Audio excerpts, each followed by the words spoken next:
your psyche is like a fingerprint of God.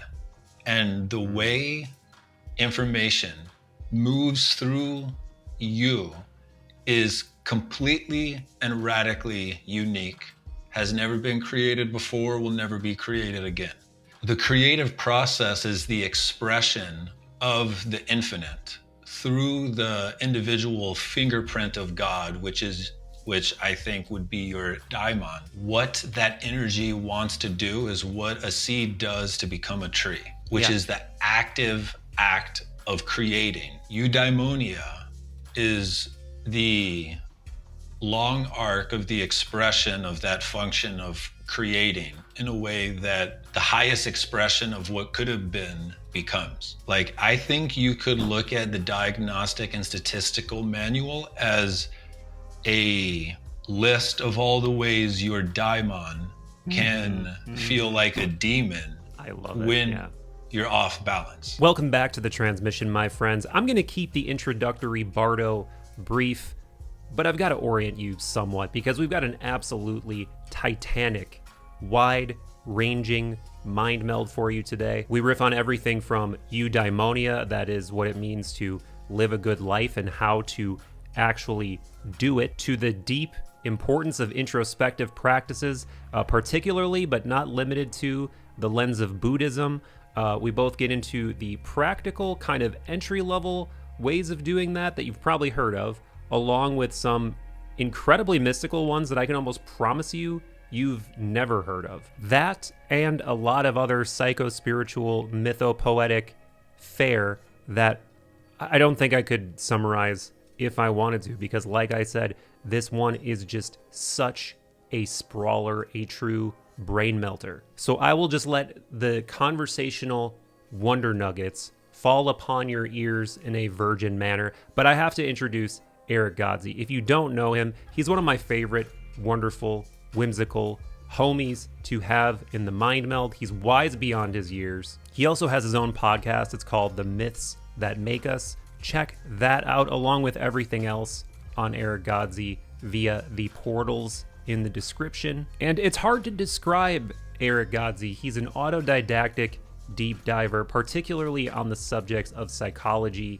and spirituality and philosophy and altered states. I think when our two reality tunnels combine, well, I can at least say selfishly, it's very valuable to me. And with that, let's just get into it. But first, I must request a like and a sub. 'Tis truly helpful, both here on YouTube, and do subscribe as well wherever you listen to podcasts. Third Eye Drops has hundreds of episodes that are never going to be posted here. And so much love and gratitude to the 150 or so of you over at Patreon supporting these mind melds. And do consider initiating yourself as well, my friend, if you are indeed uninitiated.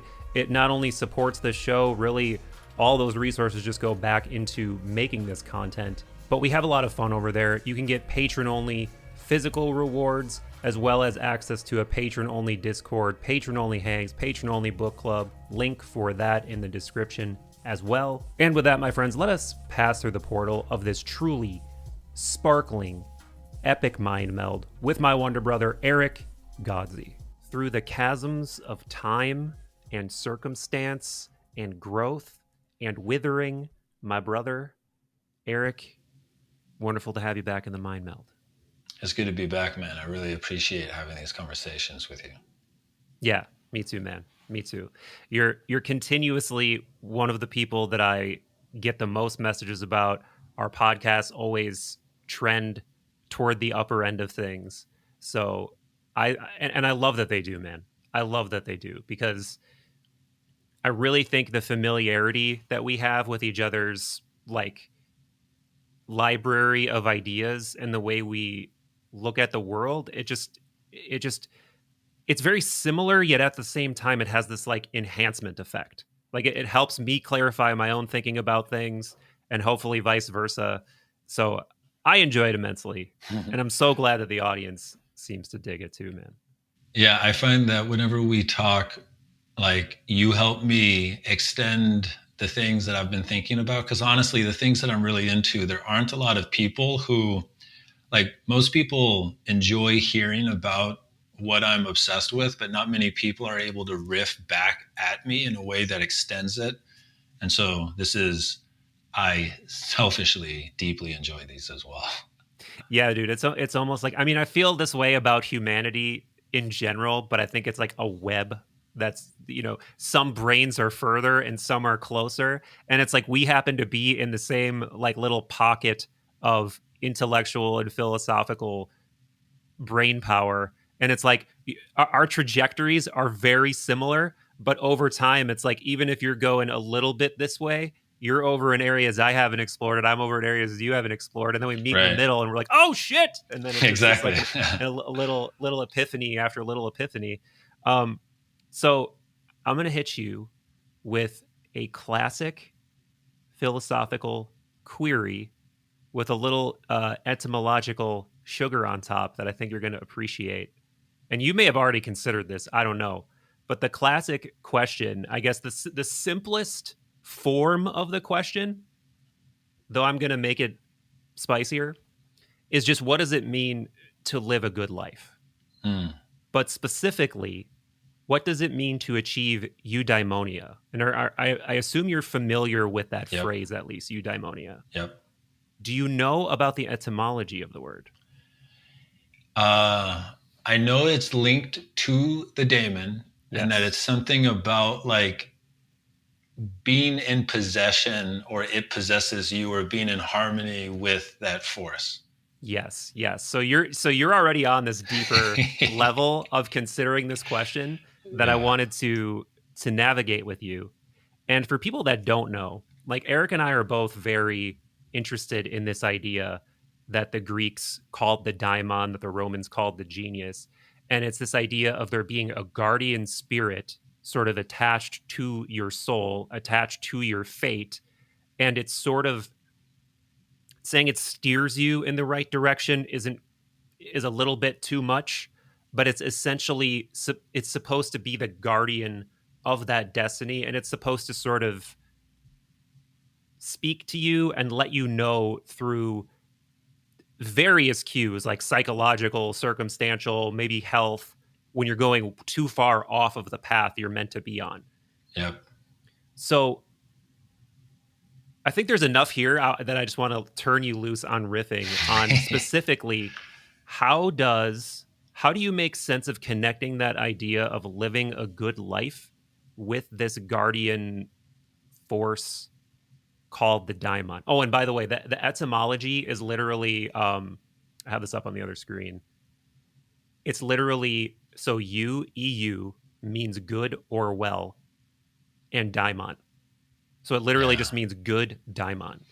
I Yeah. love that. Yeah. Yeah. So how do you make sense of that through your kind of mythopoetic, Yep. psycho magical lens? Yeah. So I think Rick Rubin has just written a book that is going to be read for hundreds of years. Wow. And I think that that book is the most refined expression of the answer to this question that you're asking.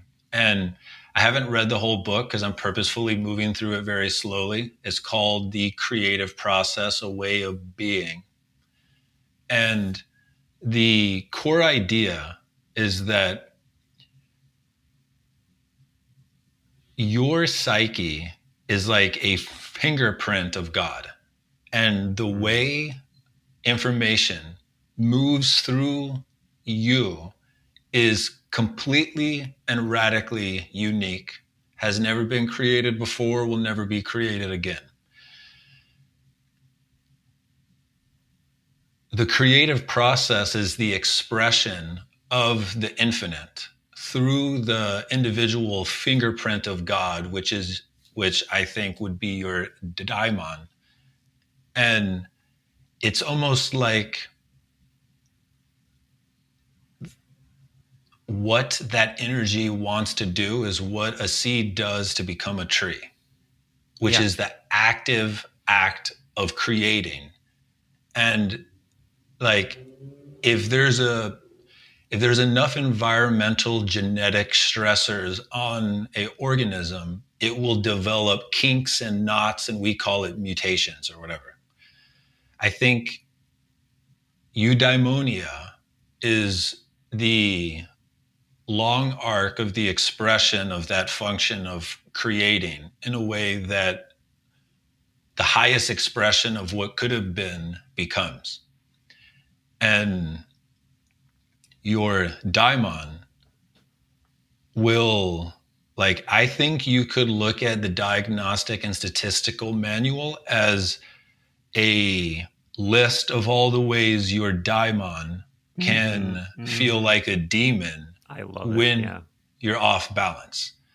And that I think Carl Jung's story of the Rainmaker is one of the closest mythological stories we have of what happens when the ego is in flow with the daimon in a way where it's like you're improv jazzing with the infinite all as it moves through your unique fingerprint, and you're just playing jazz with it. Yeah. And there's this fundamental essence of the flow state. And it's just like you're in the flow state with life, constantly conscious of being in participation with the creative process. Because, like, one of the things that I'm reconnecting to through getting back into Buddhism is the nature of the untrained mind is that the majority of your waking consciousness, you're distracted by thought without realizing that you're actively distracted by thought. And that, you know, if you sit down and you learn how to do insight meditation, you can taste glimpses of little fractions of time where you can appreciate, oh, I was just lost in thought. Yep. The reason I'm even here is to keep my awareness on my breath. And that, you know, it's still beyond what I'm able to experience. But one of the claims of Buddhism is that, like, so one of the key ideas in Buddhism that most people confuse is a state versus a trait. And a state of consciousness is where you're able to temporarily experience a transformation in the perspective of your awareness to life. Yeah. A trait is when a state becomes stable, and it's just how you always see. And so one of the things that Buddhism claims, and there's many people alive who claim that they're there, like Sam Harris is one of them, but it doesn't come up a lot in conversations because people will spend 4 hours trying to understand what he means about us not having free will. Right. Yeah. But that you can get to a place where the majority of your waking life, you are actually aware of the process of becoming fused with your identity and your triggers, and then to come out of that confusion, which is to be fused with it, you know, because con is like two are joined and then fused is together, that you can get to a place where you realize that you are actively creating your experience in a way that is not woo-woo. It's a way that if we wanted to talk for the next 2 hours about the cognitive psychology of the fact that we know that everything that you see is actually a remix of your sense organs taking in vibration, to where your brain then creates a stable virtual reality for you to move in. That is not an illusion, because it maps meaningfully onto whatever the vibratory truth is of the book that you see or the table that you're going to set your cup on. But that one of the things that is within that virtual reality is the idea of Erick. And there's something about eudaimonia where you realize that the work of art that we tend to fuse with the most is the identity. and that the identity wants to be turned into a vehicle for your daimon to come through, and that the majority of our life is learning how to allow the transformations of our identity to occur to such a degree where we can let the most of the all come through us as a creative Yeah. process. Yeah. And so the punchline for me is eudaimonia is to be in a state where you recognize that you're an artist. I love that. And then life becomes art, like as a way of being. You know, it's like taking the state of I'm doing art and making it a trait. My entire life is art. Yeah. And one of the beautiful things about that is it's like, before I started getting back into meditating, and it's just been the last week, but I've been doing it every day in the morning and it feels great. One of the things that I notice is whenever I'm talking to anyone and they start to talk about anything that subconsciously I can feel like I'm lacking at that. Like if my friend is talking about like making more money, most of my life, as soon as they start to talk about that, I psychologically start to become defensive. Right. And without even realizing it, I'm generating contrarian opinions. Yeah. Right. And the Well, thing that yeah, I maybe he has more money, but I have this. Maybe he has more money, but I'm younger. Maybe he has more. Yeah. The mind right. starts to run these scripts. Right. Yeah. And so and then once I'm playing with the state of like shifting, my identity is also a part of the virtual reality that's being played. And if I can just put my awareness into awareness as the totality of everything that is arising, so my identity is as much a object as them in front of me speaking, I'm able to just listen. Yeah. You know, like it literally happened today. I had a friend who was talking about, I'm currently in ketosis, and we can talk about why I'm interested in that because it has to do with mental health and it's super interesting. And I want to shout it from the rooftops. But I have a feeling it's probably because of a book, right? yep, That came brain out energy, recently. Chris Palmer. Yeah, Yeah. I'm talking to him in a little bit. Yeah. epic. Yeah. And but so my friend is a genius, and he was talking about the deep research about why glucose is way more healthy if you get it from the right places.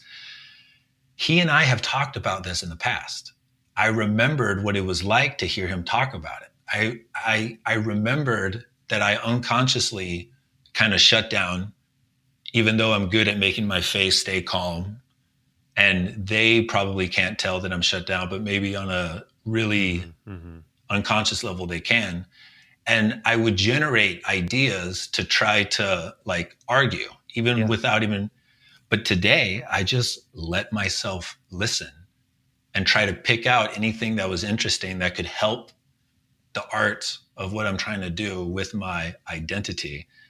And so that's just one example. But I think to come back, what I think it is it's recognizing that the task of tasks, the great work, the opus of our life is to make us as a identity, a piece of art that our daimon can step into most completely. And then whatever comes out of that, it's gifts for everybody. It's right speech, it's right action, it's right works in the world, it's compassionate, it cares. There's something about it that deeply fucking cares about the well-being of the art it's making, which is anything that it can comprehend. All the people it knows, the entire web of attachments that you have with all the people you love, all that. Yeah, man. So first of all, I got to read this Rick Rubin book because I know he's been doing the rounds on pods recently. I've heard some of them. I do think he's a master on the level of almost making me wonder. Like, are you like you know how every now and then you hear someone speak with just such expertise in whatever their field is that you suspect that they might be part of like a secret lineage of sages or something like that. Like 100%. I felt that way a few times in the past handful of years, and it probably all stems from the fact that I'm familiar with this lore that like Manly P. Hall would talk about, that there's like this secret brotherhood just sort of in the substream of culture, just like guarding the secret knowledge. He seems like one of those people, like he's deeply connected to this secret wisdom. I And could not obviously agree more. yeah, and he has like the alchemical symbol for the sun on his book Yes. cover, which is like, Yeah. you could go deep down that rabbit hole if you wanted to. But yeah, he is on one of the core pieces of the wisdom of that tradition, which we're alluding to, which is this Platonic idea, which is probably pre-Platonic, but Plato talks about it in the Republic, as we've talked about so many times, that we have this pattern. What he calls the fingerprint is the paradigma, same thing that James Hillman called the acorn. And then the guardian being over that pattern that the fates have attached to you is the daimon.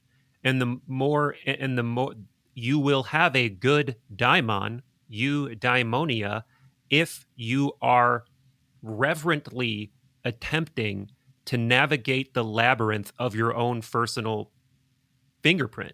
Yep. But if you're just sitting there jerking off your dopamine receptors into whatever is going to distract you from that labyrinth navigation, you will not have eudaimonia. You will have bad daimonia, whatever the Greek translation of bad would be. And you're also really onto something, and he's really onto something with this notion of expressing that eudaimonia through what we could call art or self-expression, because Aristotle's whole thing with eudaimonia was attached to the idea of virtues. And it gets a little complicated because I've been digging into this idea of virtues a little bit, because we're listening / reading this book for the Third Eye Drops book club. And it's actually written by the guy who created that show, The Good Place. Have you ever watched that? No. But it's a fucking fabulous show. But I won't go off on a big tangent about it. What's it called? The Good Place. So it's like okay, I will go off on the tangent. So it's a show that I was resistant to watching because it's like a network sitcom, but within it, it's all of this like spiritual knowledge and philosophical knowledge, because the whole pretense of the show is that this cast of characters are all dead and they're in the afterlife. And the main character she was a piece of shit basically her whole life, but yet she wound up in the good place, and now she's trying to make up for all of the misdeeds she did post death, because she thinks she's going to be found out that she's actually was like this selfish piece of shit her whole life. So within the show, they're like constantly exploring this idea of like, what is virtuous, what is moral, what is good. Like, if you might think you're doing a good thing by shopping at a certain store or helping a certain person, but what if that person is a piece of shit? What if that thing you bought was made in a sweatshop, and like meanwhile you're not actually, so they're constantly playing with these ideas. But anyway, so I've been digging into the idea of what is virtuous. And if you actually look into the Greek idea of virtue, it's this word like arete, so it's like ariete or something. I call it arete, but that's probably wrong. Yeah.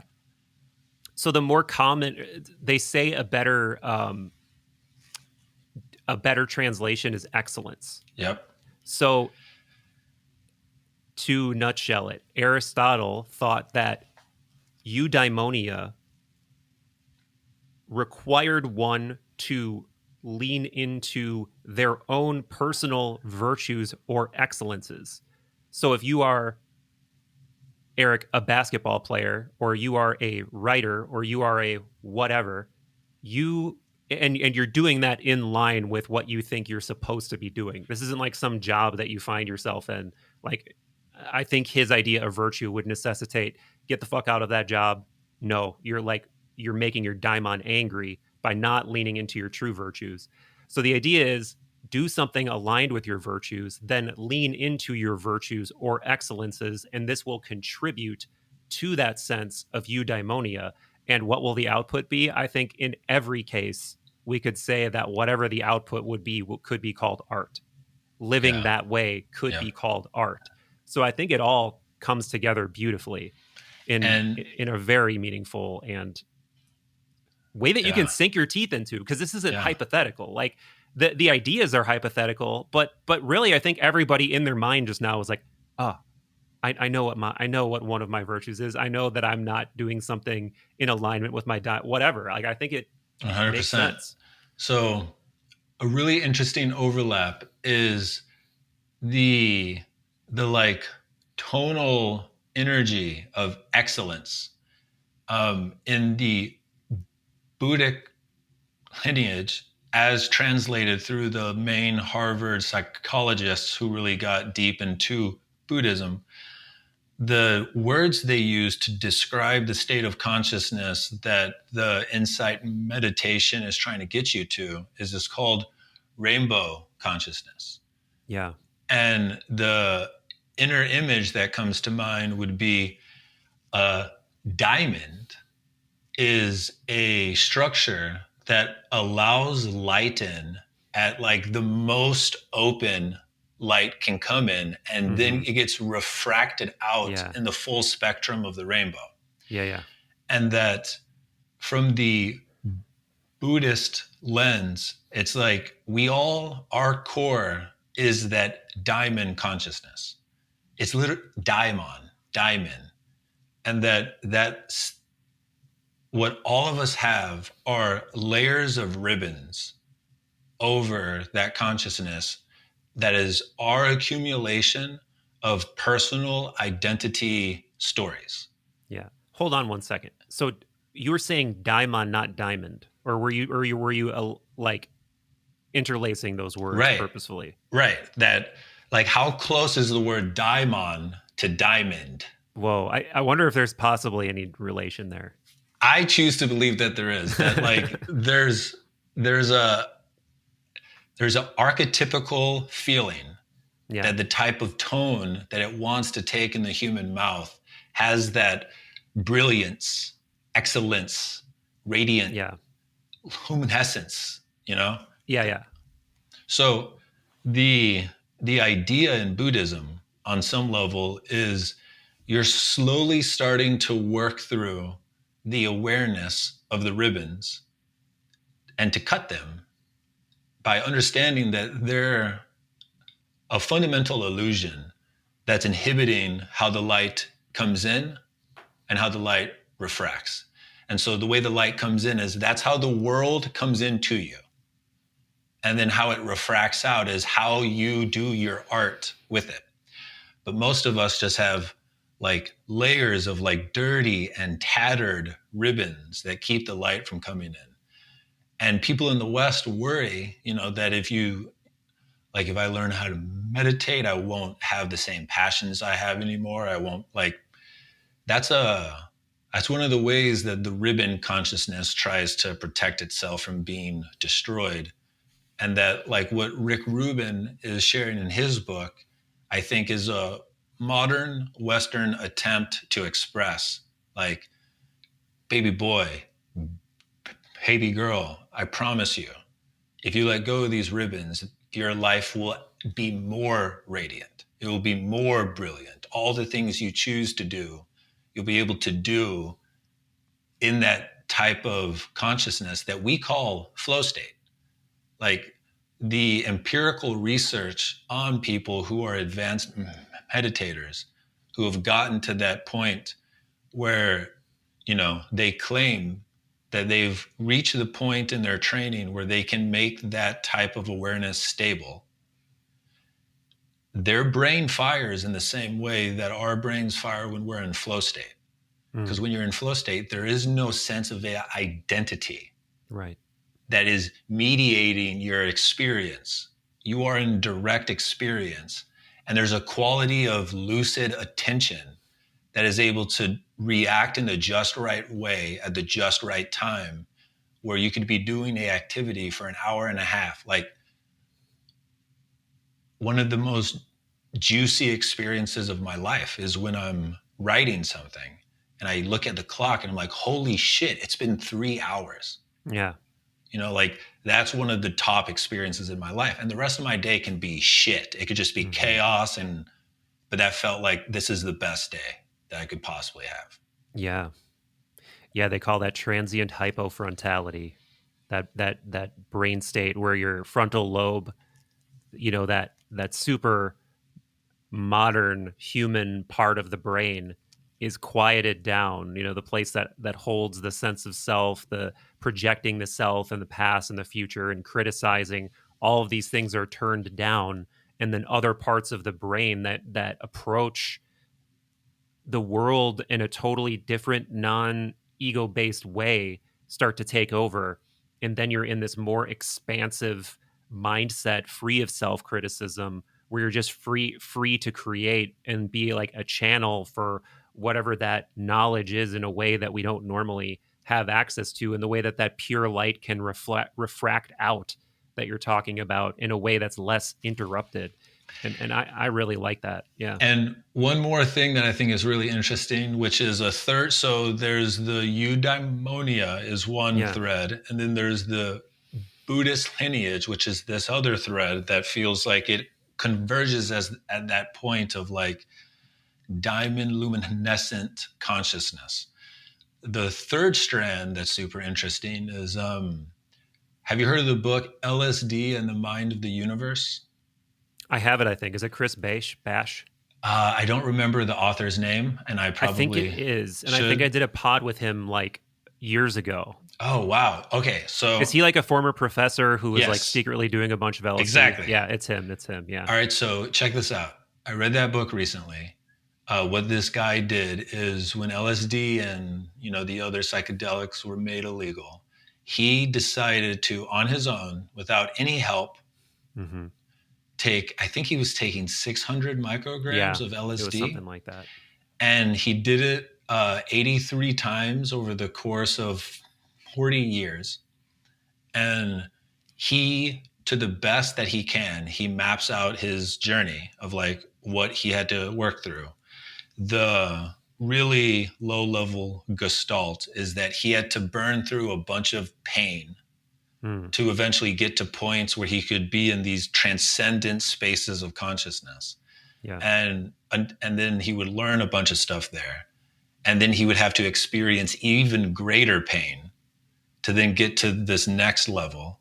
And he did that over the course of 40 years. And his very last journey, like his last 20 journeys, he got to a place that he articulated was the absolute highest level that consciousness can inhabit. And he called it diamond luminescence is the word that he... Yeah. I remember that. That he subjectively used to express that. And his very last journey, he came out of the journey early. And the way he describes it is like he had learned everything that he needed to know in this life. And that his journey ended early so that he could experience the type of consciousness that the future humans will have. And so he took off his blindfold and he started to look around, and he described it that like everything was more real than he'd ever been able to see before. So he wasn't hallucinating, but he could almost like see the atoms at the edge of each object. And he could kind of see the living swirl of the collective ground of consciousness that all the objects emerged out of. And he called it diamond vision. And the thing that he got is like, this is the key that the future humans will unlock. And it's why we're not going to it's why we're not going to fuck this all up. That was at least his personal experience. That to me is a third strand that perfectly weaves into this greater story that, different cultures have been alluding to for thousands of years, that there actually is a developmental map of consciousness. It has nothing to do with how old you are, even though you seem to have to get to a certain age to even start this process. But that there's actually a map of development that is the stripping away of the ribbons that are around the diamond consciousness that produce a state of consciousness that from which like beautiful right action and creative solutions and all that shit, like pro social behavior, just all of that just effortlessly flows out of a person who's able to be in that state. Yeah.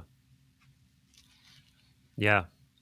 Yeah. And I think that that peak consciousness place that he got to and that you're referring to coming from the East is probably that same non-dual place that every culture, every mystical tradition has figured out a way to stumble into, at least for a little bit. Like I Right. think the Greek version of it was called, I think it's Henosis, Henosis, if I'm Interesting. saying that correctly. But it's like everybody has the idea, you know. It's like I think it's very. We've talked about this before, but it always is interesting to me how the modern Western mind seems to gravitate toward the Eastern versions of this now, and sort of like forgets that the Western mystics, like the Platonic line and the Hermetic line, also we're talking about very similar, if not indistinguishably the same concepts. And I think there's sufficient So, evidence to show that they might be from a common origin, like that mysterious Indo-European civilization that yep. is attributed to the Veda, that is originally attributed to the Vedas, and like some lost language, and maybe like some antediluvian lost civilization or something like that. Right. So the interesting thing is one way to look at history is that there was this core insight that then started to have different lineages that came Yeah. from it. And the Western lineage, something happened in the like Roman conversion to Christianity. There was something that happened in that story where they did everything that they could to kill that living lineage in the Western Hmm. culture Hmm. by getting rid of all altered state of consciousness producing techniques and cultures that they Yeah. could find. Yep. And then there's, the Buddhist lineage just didn't get attacked by that. This is true. Yes. They didn't have all of their artifacts destroyed and all of their libraries, ransacked. It wasn't until Mao and the Cultural Revolution, but they didn't do a complete job in the way that the Roman Christian game was able to do in the West. Yeah. And that is one of the most tragic Yeah, things that happened in 100%. antiquity, I think, is like the burning of the Library of Alexandria, the destruction of Eleusis, the destruction of all these other mystery initiations that you're talking about, like the whether it was purposefully hidden or it was intentionally destroyed, like whatever, all of this hidden wisdom that we see signs of everywhere in Egypt through these extraordinarily advanced ancient pieces of like art and pyramids, and like, God, you can just go down rabbit hole after rabbit hole on Wikipedia of Yeah. like, if anyone listening to this is like rolling their eyes at like alternative theory, alternative history type shit, just watch some of these videos of like granite artifacts. So stuff that is like amongst the hardest materials on the planet, with ornate, precise, not just 90-degree cuts, but like decorations and like drill marks and shit. Like, yeah, there's clearly some lost ancient wisdom that we're just beginning to scratch the surface of, that I think slowly will become accepted as real. But yeah, in the West, the loss of that wisdom and the loss of that line and all of those manuscripts and everything is just so tragic. It's so tragic. And you bring up a really interesting point, that the East never went through that. And that offers this opportunity for this unbroken line of wisdom coming through people like the Dalai Lama, coming through Um, it is interesting how he's like the most well-known one, but his school of Buddhism is like pretty out there. Like it's pretty esoteric and wild. Like we were briefly touching on it before we started recording. Yeah. Some of the practices of almost like not egregore, that's not the right word, but like I said, like growing a god inside of your psyche basically, and 100%. merging more with that archetype. And we can riff So on that, of course. yeah, here's a couple of points here that I think I really want to bring up. One is that so we've gotten to a place in modern consciousness where like the quote unquote smartest amongst us, they believe in some version of postmodernism, even if they attack and make fun of postmodernism. And the idea there is you get to the level of consciousness where you're able to realize all information structures that humans create, all stories are subjective. But if you stay there, it will fuck your life up because it doesn't map onto the nature of reality in the sense that so every Postmodernism, you mean? right, Yeah. postmodernism, that the step above postmodernism would be okay, therefore my life's task, because it's not a thing that can be completed, is to cultivate the most good story, like the type of story that through which the most beautiful, good, and true emanate out of it. So you get to a place where no hierarchy is true to, Right. okay, well, now I'm going to engage in the lifelong creative process of creating the most beautiful, useful, fun type of story, which implies there are types of stories that are actually less, whatever the word you want to use, than some other stories. And so hierarchy comes back into the game. Yeah. And this And feeds in.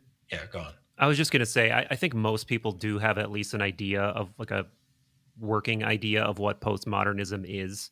But just in case, I guess I would nutshell it as viewing everything as almost like a cultural object that's just relative and not necessarily untrue, but it's like a snapshot in time of, well, Buddhists did it this way, Christians did it this way, Muslims did it this way, and it's all relative and there's no right and there's no wrong. It's just this is how they did it and they weren't aware of science yet. And now we know what the true reality is because we use a scientific method and we can reduce things to their objective building blocks, and all of that other shit is just it's just a kind of a cultural artifact, a cultural object that we can study, but it's not, it's subjective, it's relative. There's no Right. real truth there. And you can go all the way on up to God with this idea that like, Right. oh, well, your idea of God's relative and therefore,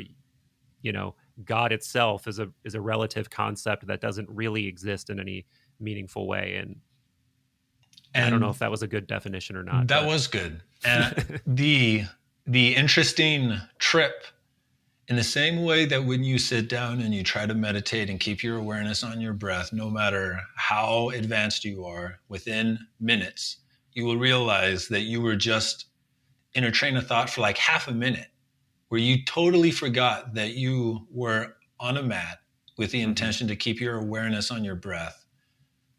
In the same way that it's that easy, people act like they believe in a postmodern type of story, but then whatever story they're in, this is actually true. But they don't admit to themselves that the postmodern worldview applies to them as well. And, as someone who thought he was that type of smarty pants, my belief in logic and science, to the degree that I understood it, if science in your mind is a fixed concept, which for most people, if they're honest, it is, it's a fixed box. To the degree that it's a fixed concept in your consciousness, it's wrong. The essence of science is the process, Yeah.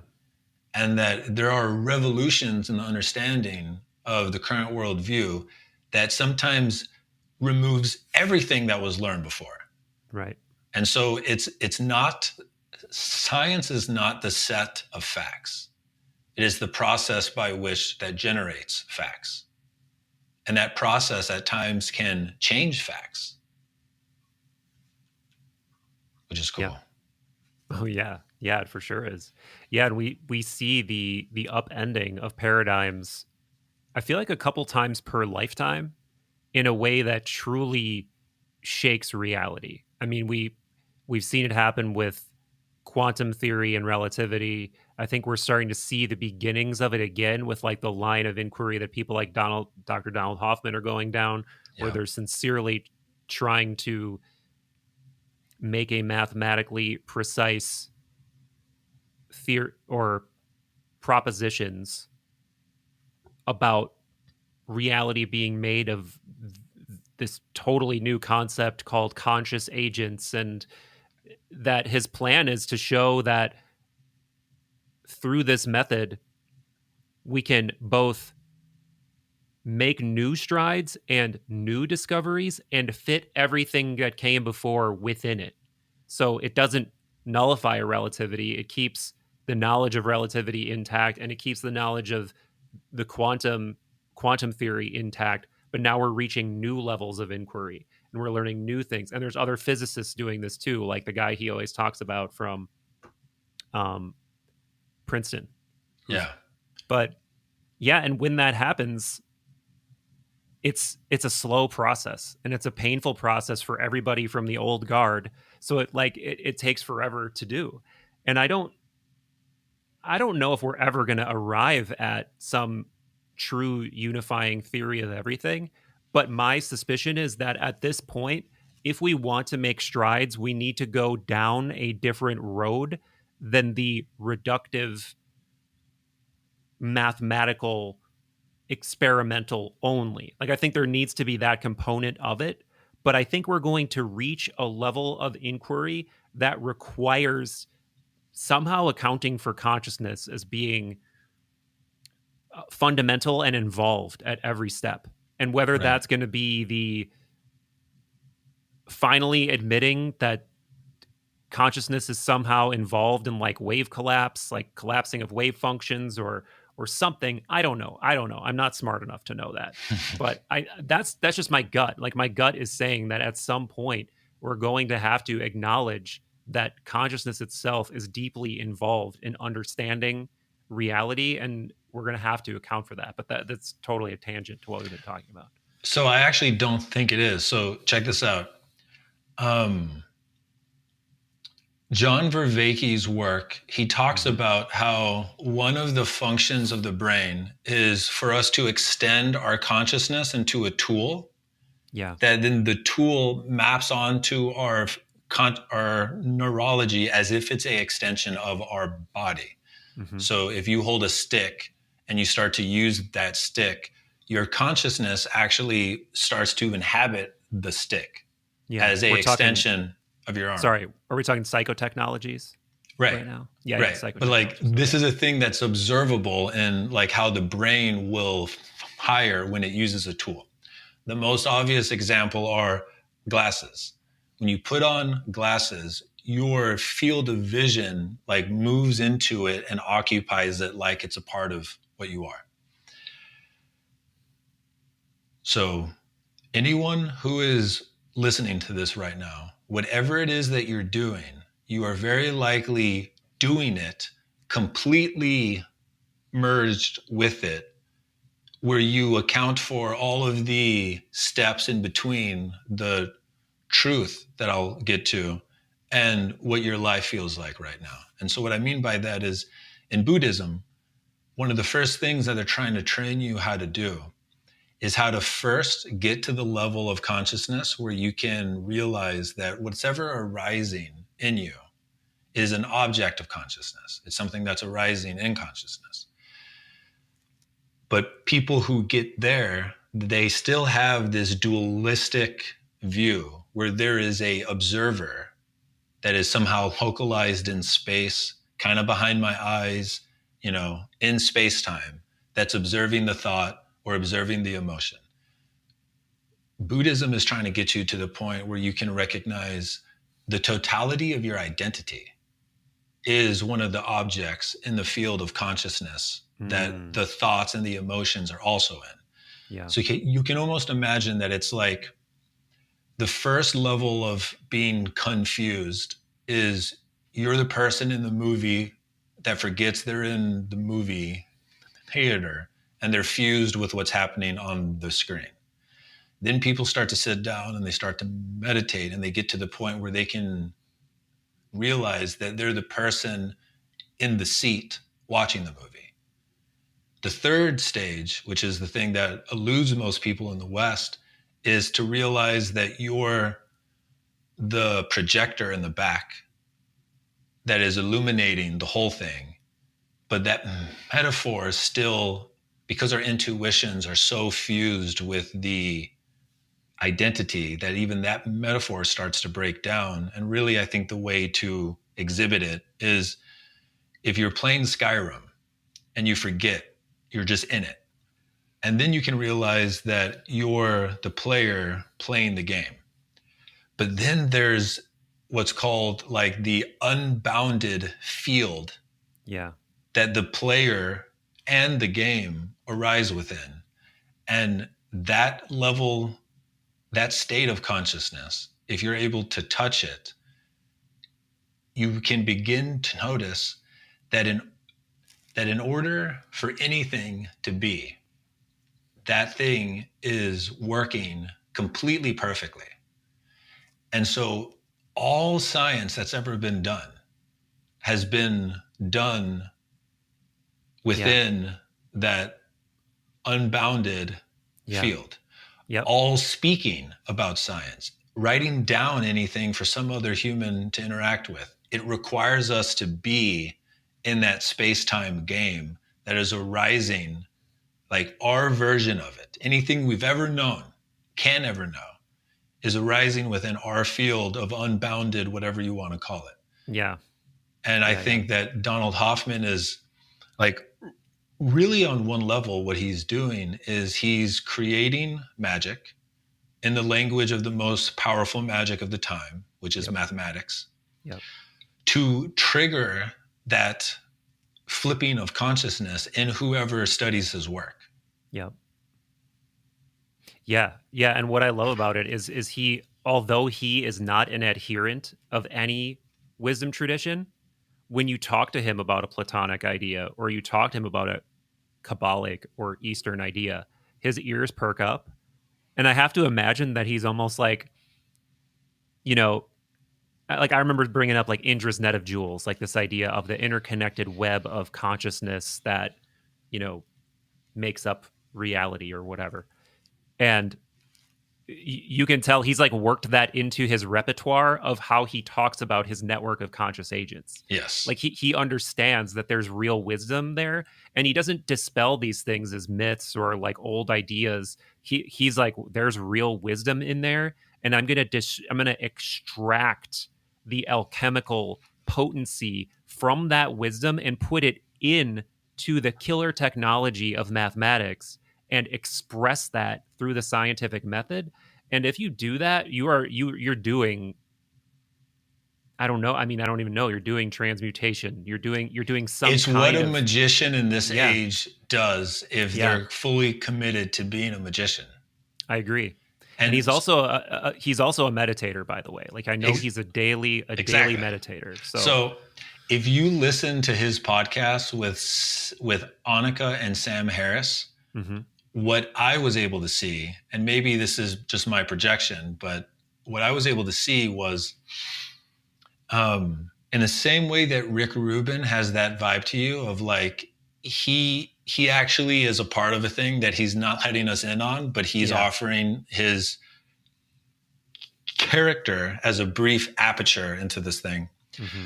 What I see in Hoffman is this motherfucker knows the spiritual lineages. He knows what they say. He knows how what he is offering is in complete alignment with what they have said, but it's to a level of precision that we haven't seen before. Yeah. And that he knows what type of character he has to be in this time, whenever he talks about this idea, and I say that if you listen to the Annika and Sam Harris podcast with him, he feels like he's an expert at being able to see anywhere where a question is asked, that he knows exactly the modern mathematic judo to not get tripped and to keep the convo inside of the game that the character he's currently playing, which is the mathematician and the cognitive psychologist. It's like the masterful matador. Like, I heard Sam Harris do something I haven't heard him ever do on a podcast, where they were talking about philosophy.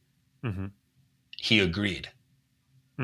He agreed to some things that Hoffman articulated, that even if he might agree, he almost doesn't ever admit it in the convo. And so, yeah, I think Donald Hoffman is grokking something that fits into what we've been talking about. And if we want to bring it back to like the essence of this talk, is we're talking about like how to grow the God within you. The pragmatic takeaway of all the things that we've been talking about is that the essence of self-conscious, which the way we use that word, it's all the neurotic thoughts that arise. To be self-conscious is to be in the illusion, to be confused with your identity as you know it now, as a noun, which is always false.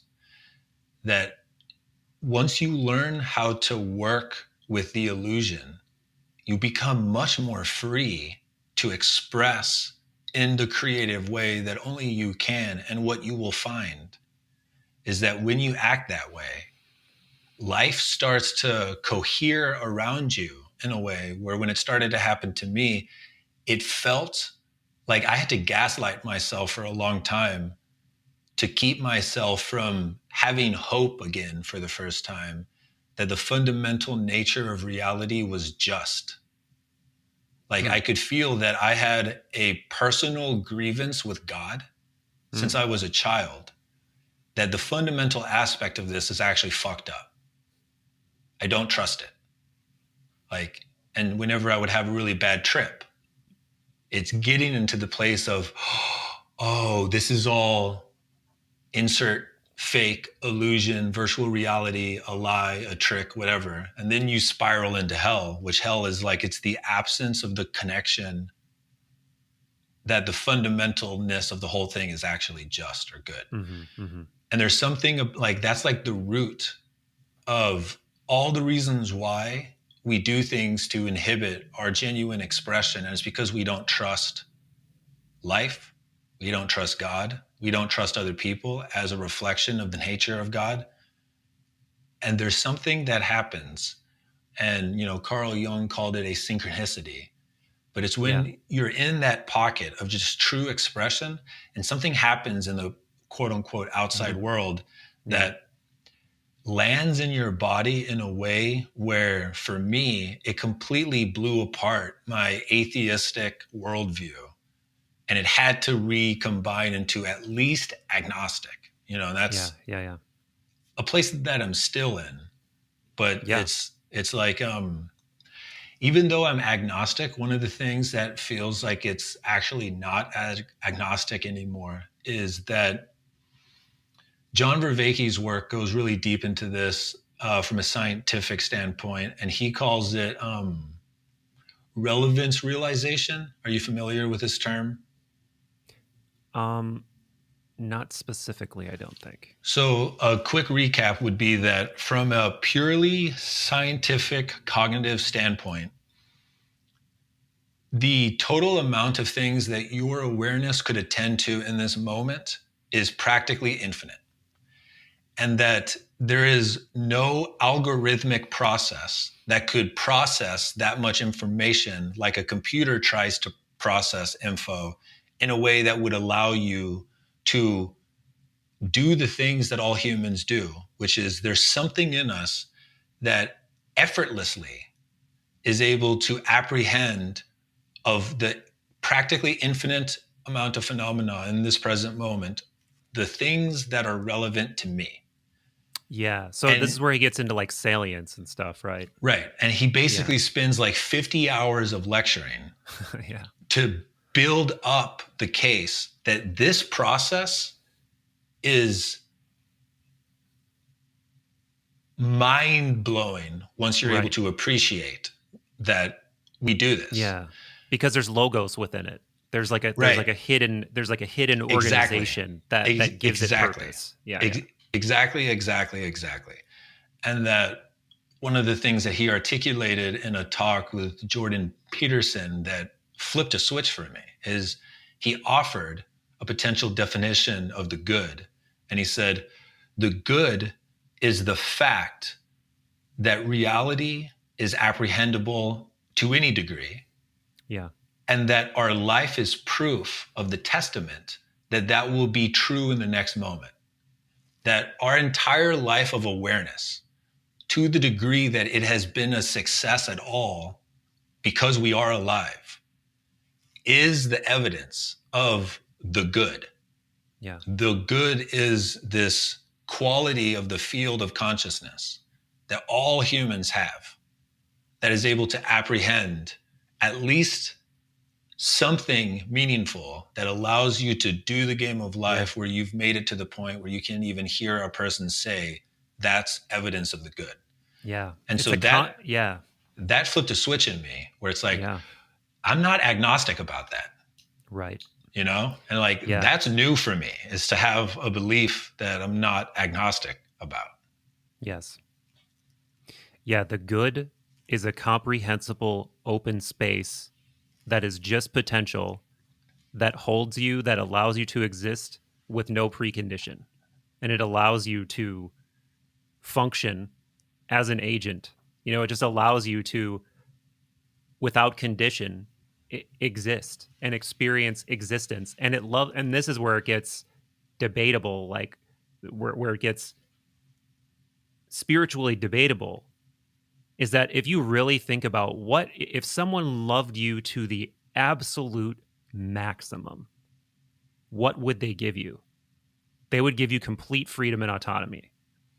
Because if you're in a relationship and you truly have unconditional love for someone, no conditions whatsoever, no conditions means freedom, right? No conditions means I love you, period. It doesn't matter what you do.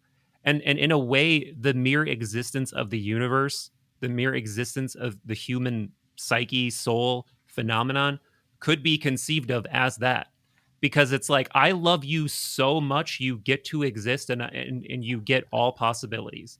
And as much as it would destroy that thing to conceive of you suffering because it loves you, it will still give you the freedom to suffer. And that's fucking hard to wrap your mind around. So but now, before we get too far away from it, have you seen the conversation between Vervaeke and Hoffman that's out there? I think it's on the like Theories of Everything podcast. No. Dude. I'm gonna check it out. Dude.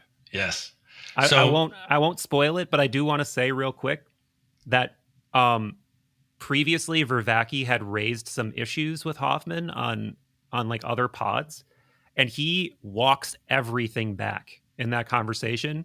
And basically, and I love them both, and I love Vervaeke even more for this, is he's like, I didn't understand how rigorous your theory is, and I just didn't understand. And I apologize for disagreeing with it like publicly in the past. Go. Yeah, I'm going to check that out. I love that. And one of the things I appreciate about Vervaeke is he's modeling right now for people who admire like intellectuals. Mm-hmm. He's modeling something that none of the intellectuals that we admire do. He is actively changing his mind. Yes. In convo, in real time. Like, I've never seen Jordan Peterson or Sam Harris genuinely change their opinion on something in a convo. So that's really cool. But the thing that I wanted to offer is, because one of the things that you said is what the thing that loved you the most would give you is complete freedom and autonomy, and I agree. But I think to understand the game of life that we're in, we have to zoom out a bit. So that fundamental good, which is the field through which all of the phenomena of meaning arise, that was the space in which the Big Bang happened. And Earth is one of the outgrowths of the process of evolution moving through, the good for billions of years. The Earth has created constraints that the consciousness of humans moves through. So one of the things to really connect to is it's like the archetypical container of the whole thing is without value, or it's without any constraints. But the earth as a organism that evolution has unfolded in a specific way has created a nervous system that does have constraints. And it produces animals with a type of consciousness that do have constraints. And one of the things in Buddhism that they talk about that I really resonate with is like one of the most enduring illusions, if you're trying to make contact with that fundamental consciousness, which is like the primordial consciousness before there's any constraints, is the most enduring illusion that evolution through Earth has produced is that there is an agent. Yeah. That works on the world because of the dynamics of predator and prey animals, just how it unfolded on this planet. And maybe this is what happens on all planets, but at the very least, it's what's happened on this planet. And that like a part of the process is recognizing that the instinct is to continue to reify the aspects of the identity as if they are the fundamental truth. Therefore, they need to be protected. Therefore, they can be injured and hurt, and the anxiety and the guilt and the fear and all of the emotions that arise out of the biology of an organism that grew out of the earth. That is a set of constraints. It's a huge set of constraints. And the mythological imagery that comes to mind is like, the great father and the great mother. The great father is and you could flip these around. It can be whatever you want to call it. But actually, let's say the fundamental good is the great mother. It's the real quick. Can I want to interject with a little bit of orientation, because this idea of the good is something that I think in and of itself we should just real quick define. Because so are you talking about it through the lens of Vervaeke, or are you kind of riffing on it in your own way? I'm riffing on it in like from the perspective of Buddhism. Okay, interesting. So I think most commonly, if you look up the concept of the good or the truth or whatever, you're going to come across this Platonic, Socratic concept, which was like the peak concept of their entire philosophy, which is like, it's like the Tao. It's like the underlying greatest thing. Like there's a famous riff that Socrates had that if you want to understand the one or the truth, and first of all, he preconditions it with you can't, it's like transcendent, whatever. But if you want to begin to understand it, think about it in terms of the sun. And this is like the allegory of the sun, or the parrot, whatever of the sun they call it. But it's this idea that like from like an emanationist kind of ontology, the idea is from that meaning like there's the source, and then it like trickles down until it gets here to us, and then it goes down. Most emanationist ontologies would say, and then from us it goes to animals, and then from there it goes to this. But at the top of everything would be the one in most conceptions of it. And then underneath the one you'd have like the nous, like the divine mind, and then underneath the divine mind you'd have like the demiurge, which is like the creative force that physically made reality. And there's a whole thing with that. But so that's kind of traditionally like what people would conceive of as the one. And that's kind of where I was going with that riff on And because they believe that the one was good. Like that was the only thing they would openly say about it. It's like they would say it's good, it's truth, it's good, and that's like the only thing they would ascribe to it. And other than that, Plato specifically would refuse to try to have a dialogue to approach it because it's too transcendent. And a Yeah. lot of these other things, like virtues, like truth, well, maybe not truth because truth is too close to the one, but a lot of these dialogues that Plato that have become famous were actually his attempt through dialogue to approach an ideal, which are not quite on the level of the one, but they're like right orbiting it. Right. So anyway, I don't know if that's exactly where you were pulling from, but I wanted to like No, that's cool. orient if in case Yeah. that's And relevant. so to riff on that for a moment in a way that I think is interesting is most people, when they hear that, if they're imagistic at all, what they'll see is like a two-dimensional map, and there's like a thing at the Right. top, and then it gets, Yep. and it comes down. The Buddhist orientation, and this might be weird to people, but I think if you can imagine it, it'll be interesting. If you lay on your back on the ground and you go to look at your feet, if you imagine that each vertebrae on your spine are the extensions out of your awareness into reality, and the base of your spine would be like your eyeballs here, and that the sun is actually where your head is, and that what most like the map for the Buddhists is to come back far enough through the different illusions to get to the good. So the orientation is not a two-dimensional map of a hierarchy. It's a four-dimensional model in space-time, but it's retreating back towards the fundamental truth. Yeah, And so it's like so, a macrocosm, microcosm kind of way of understanding reality. And by the way, we got to say this is a Western idea too. This idea of the body is a microcosm of the macrocosm, so that in a way, this whole emanationist ontology lives in the body as well. 100%. And if we look at like what Egypt was trying to do with some of their architecture, it seems very clearly that they were trying to highlight the human body. But Yeah, yeah. I always have mixed feelings on that because you see all these videos of like the eye of Horus is actually the brain cut, and like the this is actually the this, and this is the cerebrospinal fluid, and it's like it might maybe be a projection. I don't Yeah. know. Yeah, Yeah. But so the like the thing that's so interesting about Buddhism, at least from the perspective that I can see it, is it's like it feels kind of like Robert Anton Wilson, where they're trying to gently hint to you that most of what you're doing is because you're confused with the illusion, and that it's not a place to go yeah, to find the truth.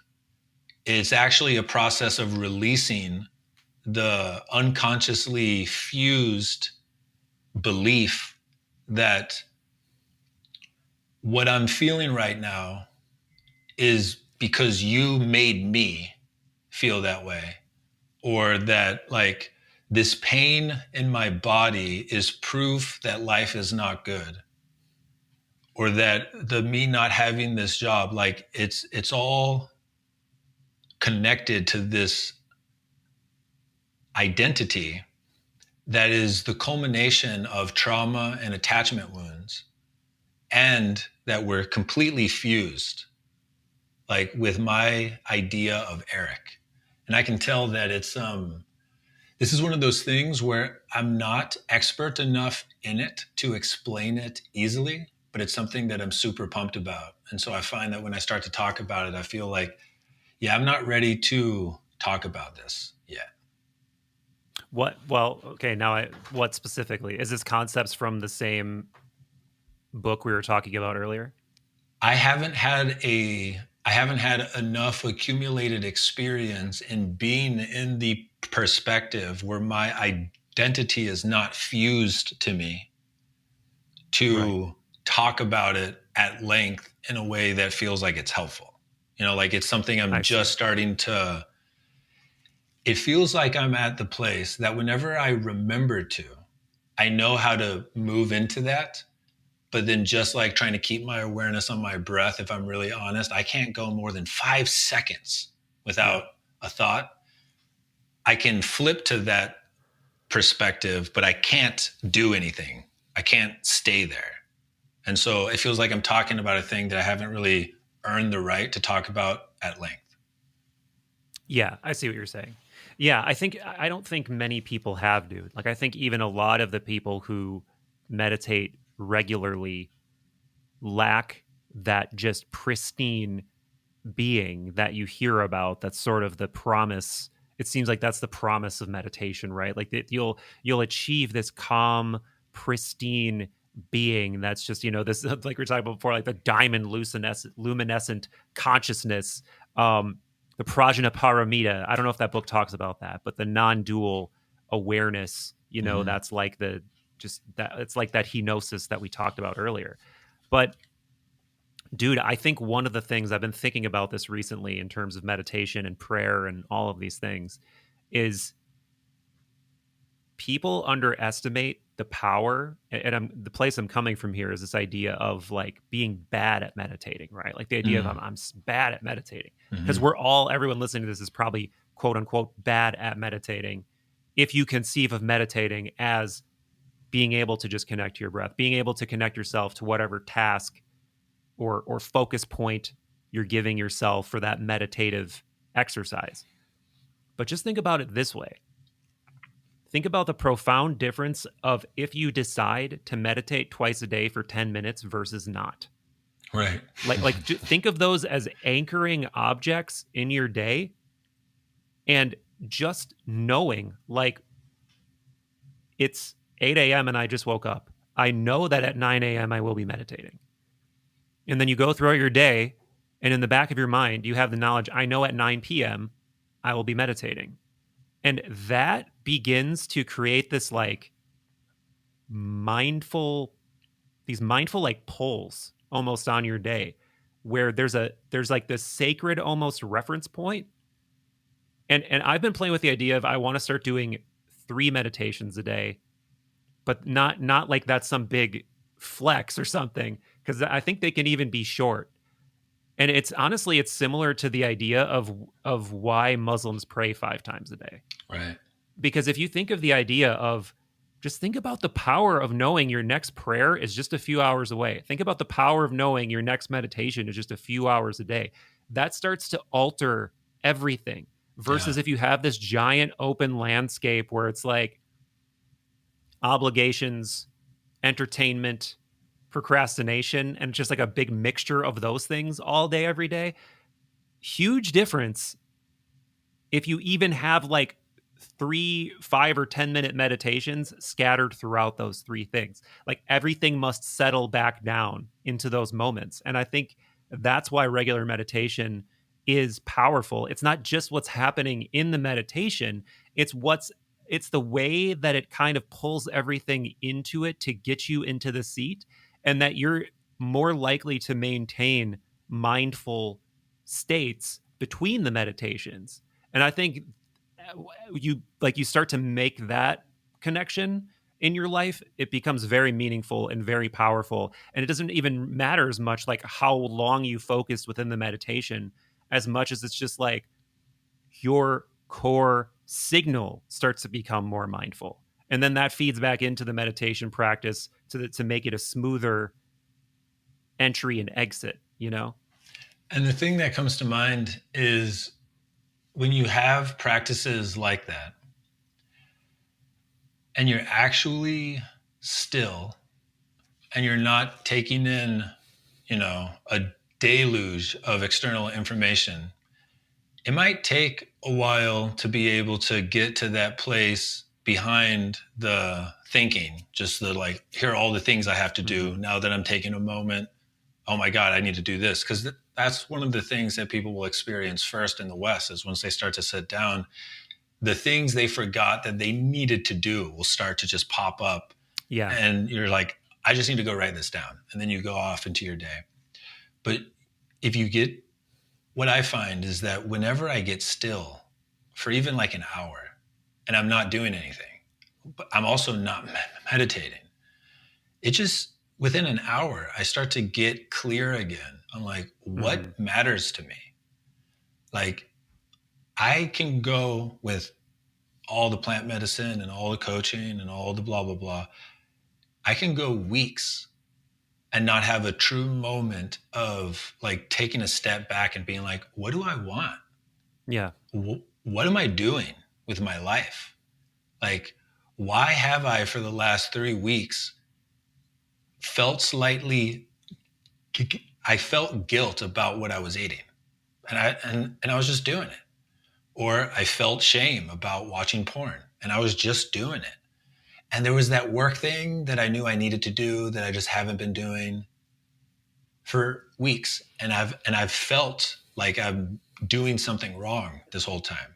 I'm just having, and it's why like silent meditation retreats and like darkness retreats are both alluring and terrifying to us. Right. Because there's this part, like, the only way that you can bullshit yourself is if a part of you knows what's true. Like if you actually think about, like, the art of bullshitting yourself implies that there's a truth that you already know that you're trying to obfuscate from you. Right. And there's something, like, I think that's why we're terrified to do these things that would require us to get still. And the really interesting thing is there's lots of stories of people who, like, all of us have some type of trauma and some type of attachment wounds that just make up who we are.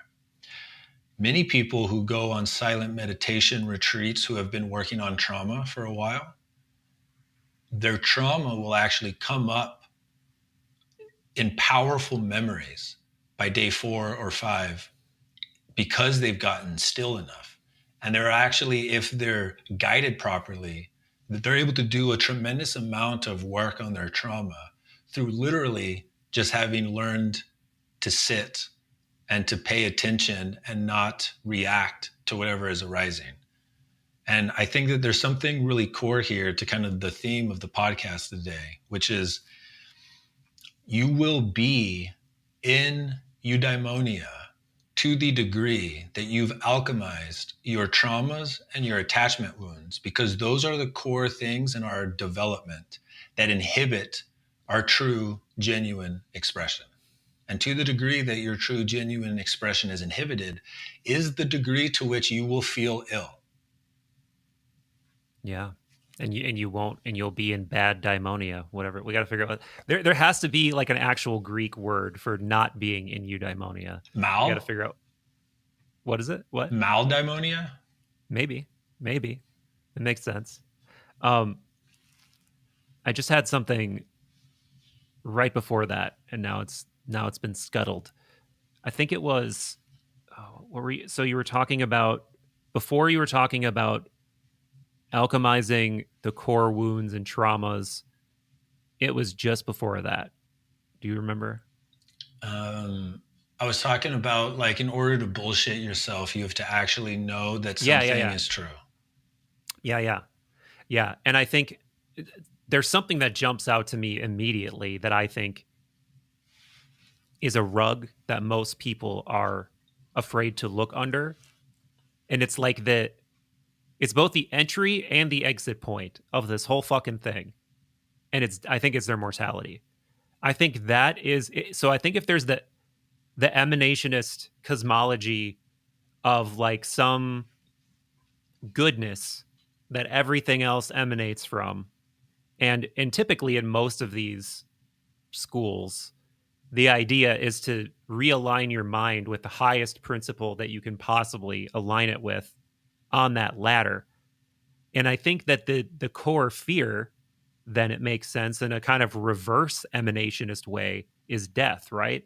Because if you can't get around that, because all trauma, all fear, all whatever leads to, I think eventually probably leads to suffering, which leads to the cessation of existence, right?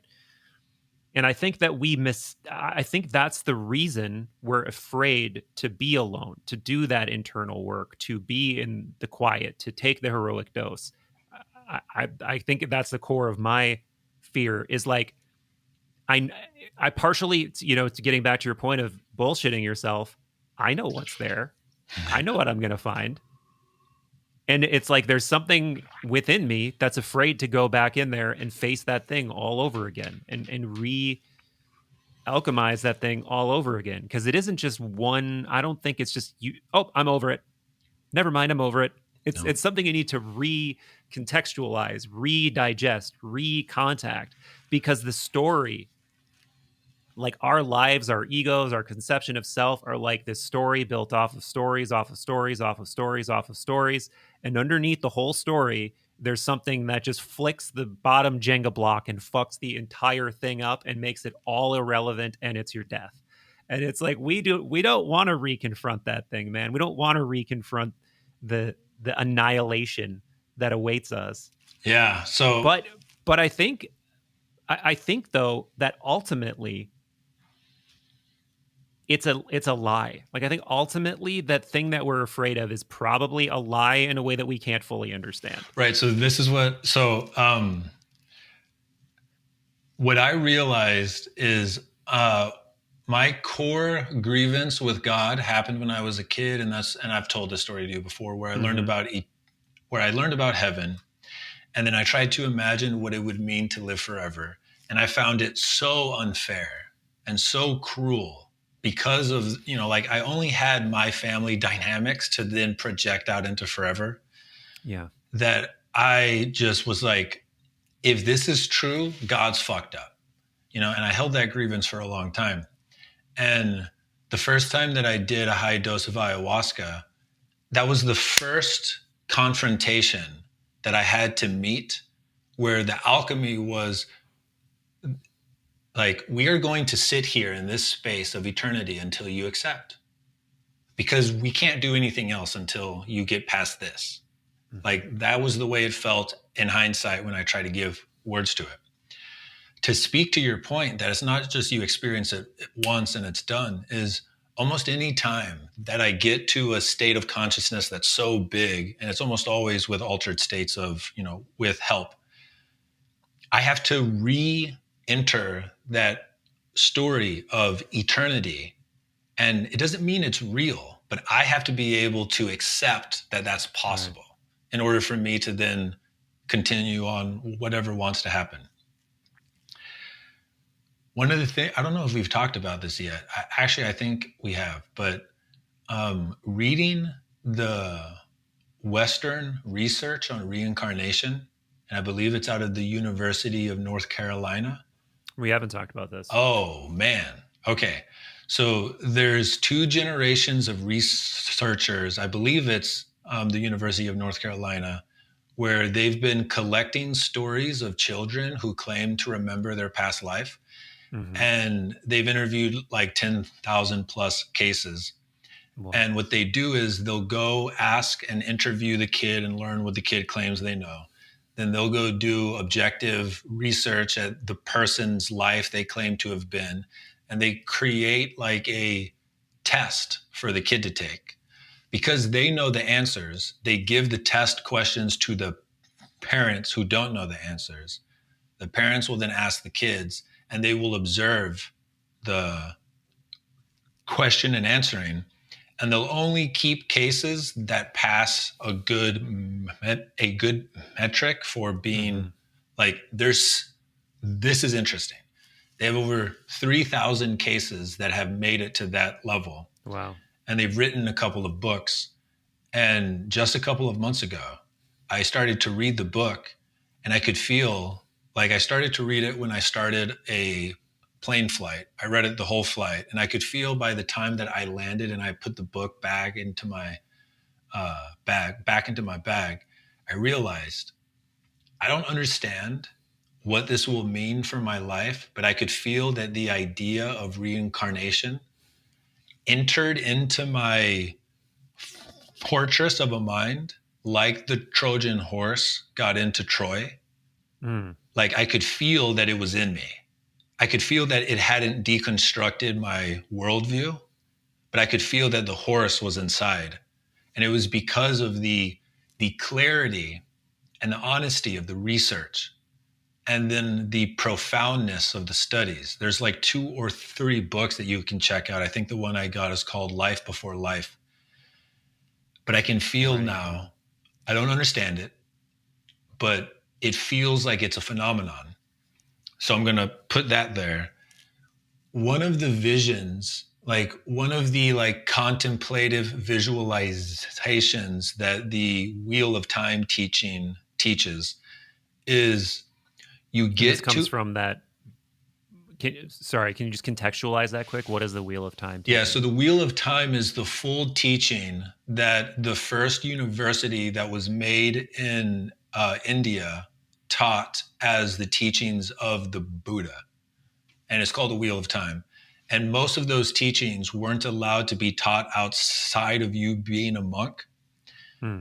But in the last 10 years, some things have changed, and the Dalai Lama has given some people in the West permission to teach these things. And one of the books is called Sustainable Happiness. Just a quick thing. It was written 10 years ago and only has 10 reviews on Amazon. It's a fucking hidden gem. But one of the teachings, one of the visualization practices, which from this point of view is it's magic. It's not a visualization. It's you become the thing that can do this. One of the visualizations is to be able to see the Buddhahood in every person that you meet, because the cosmology of this whole game is that in order to get to the level of complexity of energy to have a human body, that is a soul that has acquired the bodhisattva vow, and that every human that has a body is a bodhisattva waking up. That Yeah. to even have a body means that you've done that dance over and over. And it's a beautiful vision. I don't know if it's true, but god damn it, whenever I connect to it, my life is more Yeah. bejeweled. And so I I like offered that. those 3 things as like a potential response to the wound that most of us have about our own death. Like there's something about modern culture where we take pride in not being dumb enough to be fooled to believe that there's anything after death. Mm-hmm. But it's it's a it feels like a pretentious teenager, to be frank, to be like, oh, every single living culture that has developed over hundreds or thousands of years, every single one had a belief about consciousness after the death of the body. Yeah. And And they're most of all them had wrong. reincarnation. Right.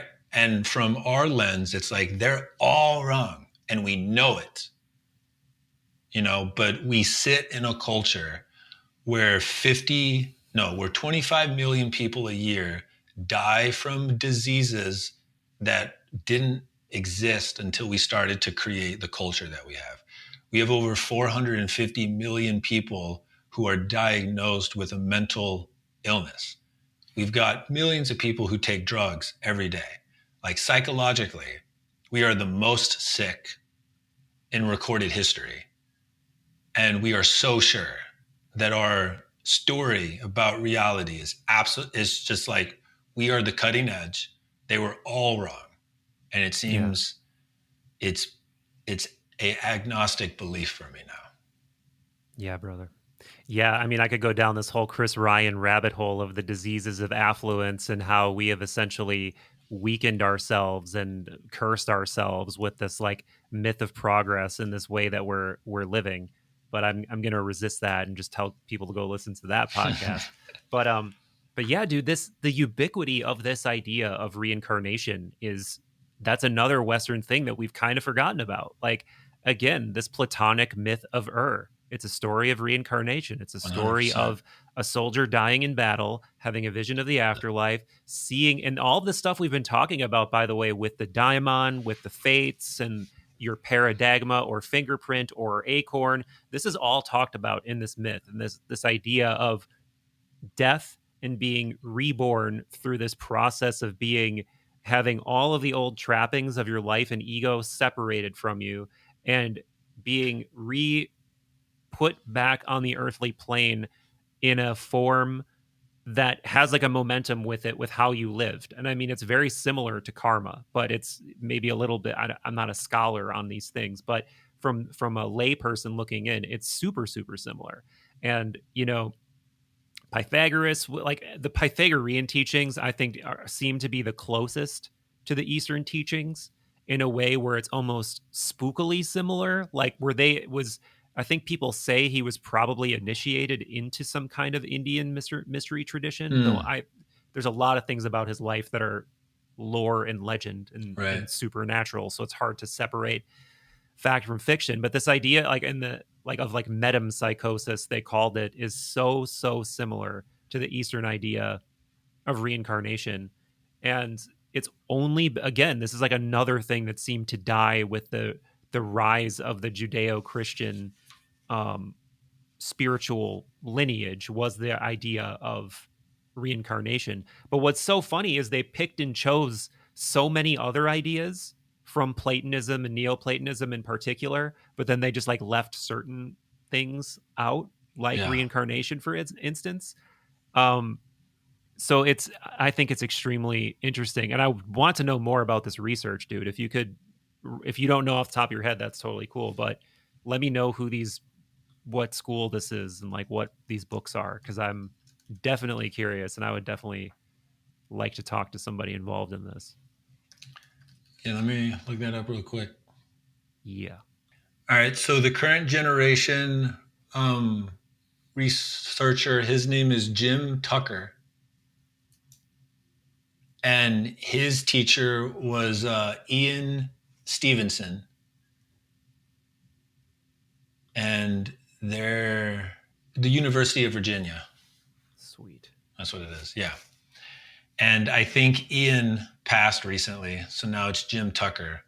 But when you read the book, like as a skeptic, I admire very deeply the rigor and non attachment of the people conducting the research. And the evidence is staggering that there is at least something going on. So, just like a quick overview of what I remember, the average time between lives is 80 years for Hmm. whatever reason.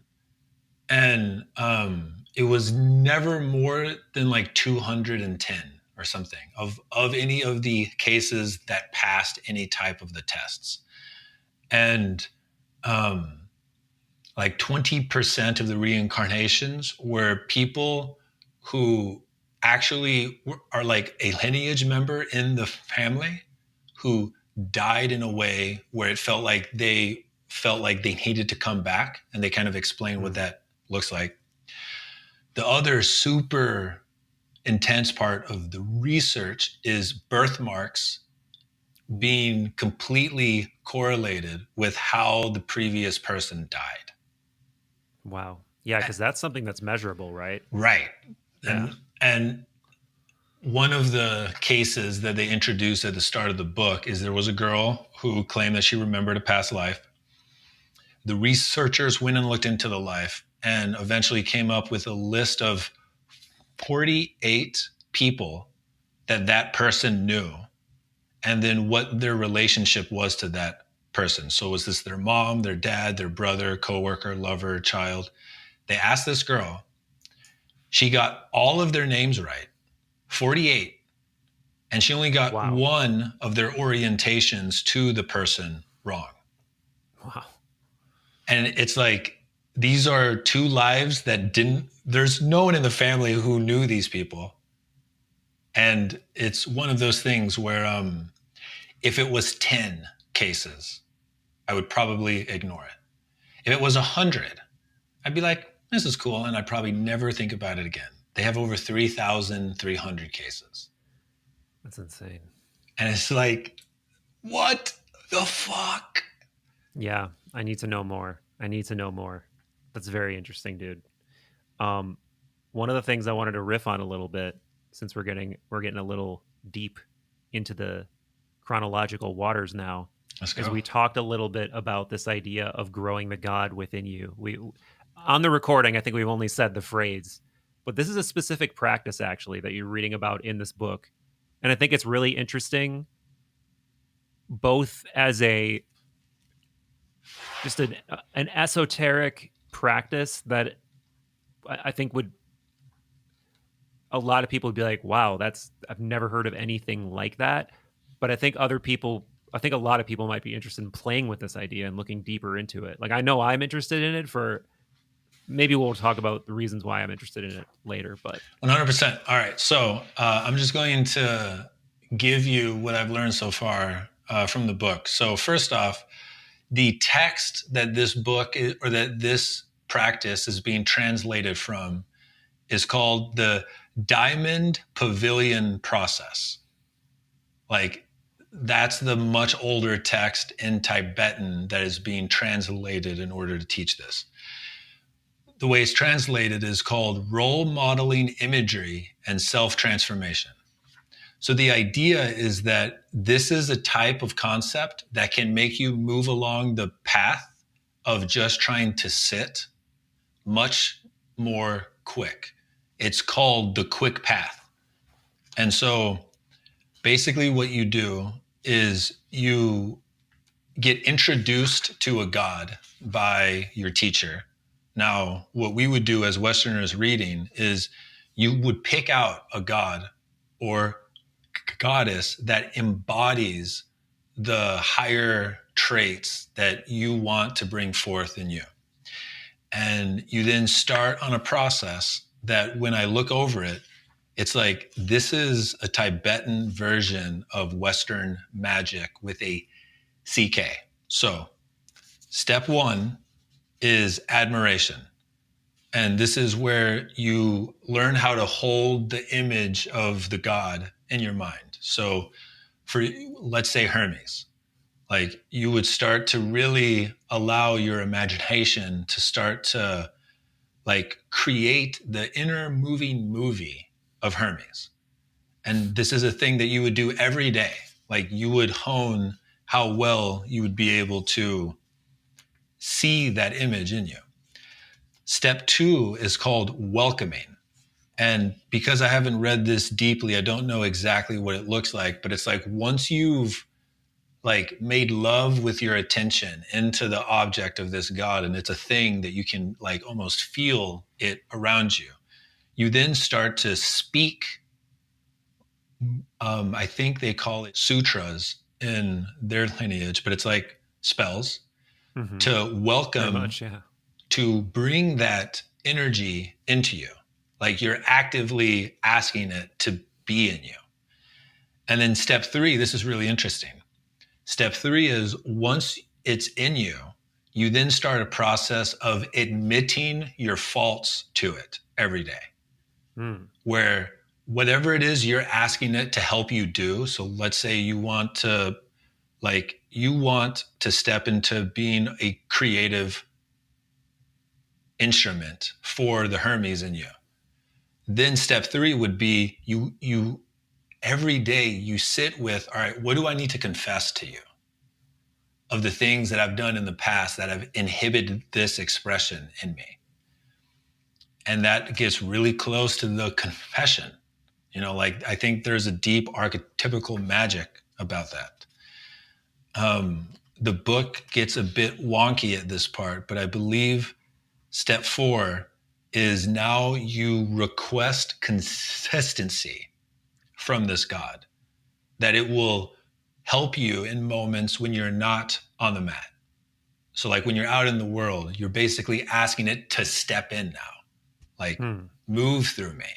Like Wow. I trust you enough and I can tell through me disclosing my things to you that we have a type of relationship where you can now take over at times. You know, and I think that that scares us, but that's a part of it. The next step is dedication.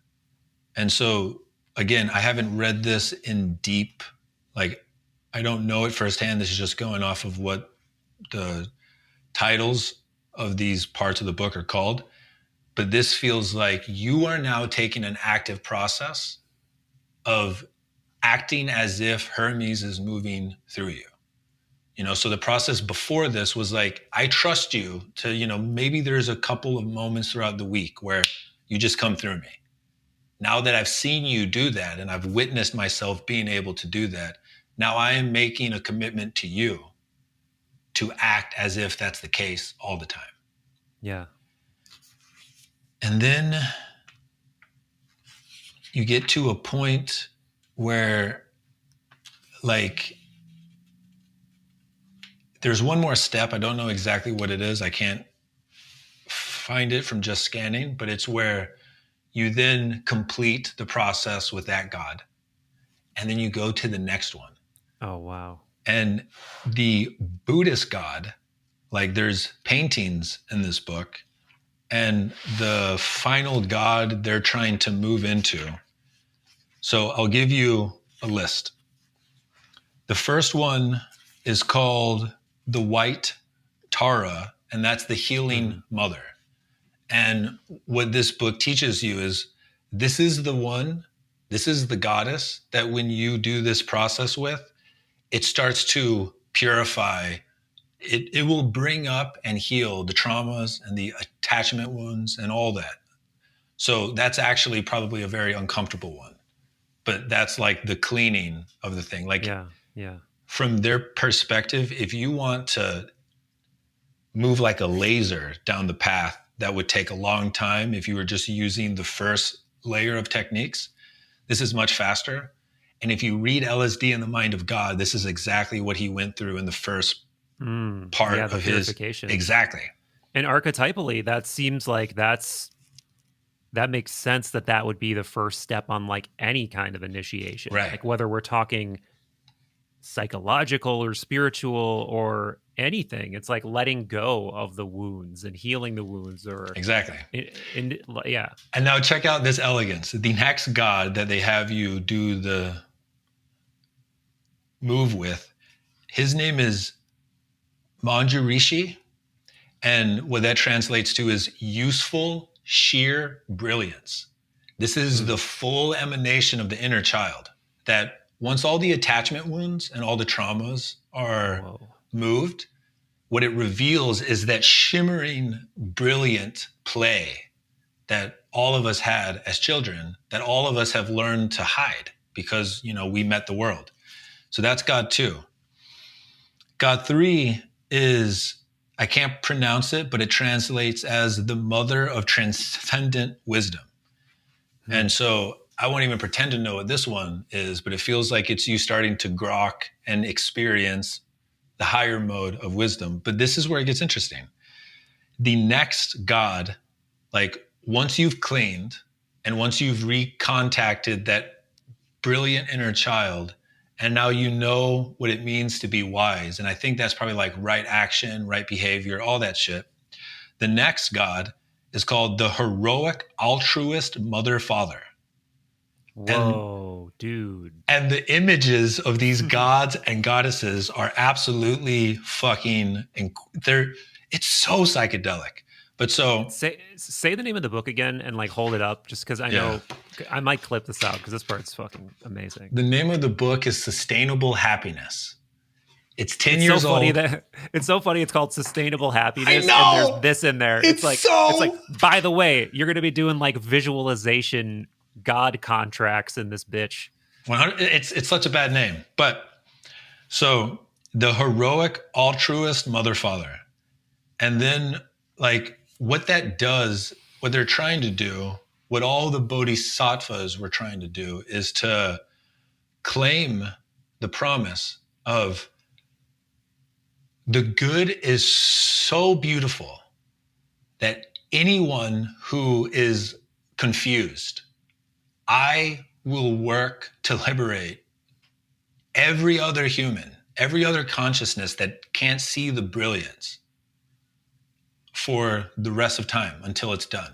Yeah. And so that's the altruist mother father. Now the last God is called the master altruist mother father. And if you look at the images, like one is incredible, but then you flip to what the master is, and it's just way more intense. It's just that same thing, but just, and what I think happens here is, so the wheel of time has 4 wheels within it, and it comes down and it's a fucking mandala. The first wheel is the body wheel. And that's the level of this teaching that has made it to the West. That's where you learn how to sit down and you do the whole thing. Yeah. Wheel 2 is called the speech wheel. And that's where we get the loving kindness part of this practice that has made it into the West a bit. So like metta. Yeah. Right.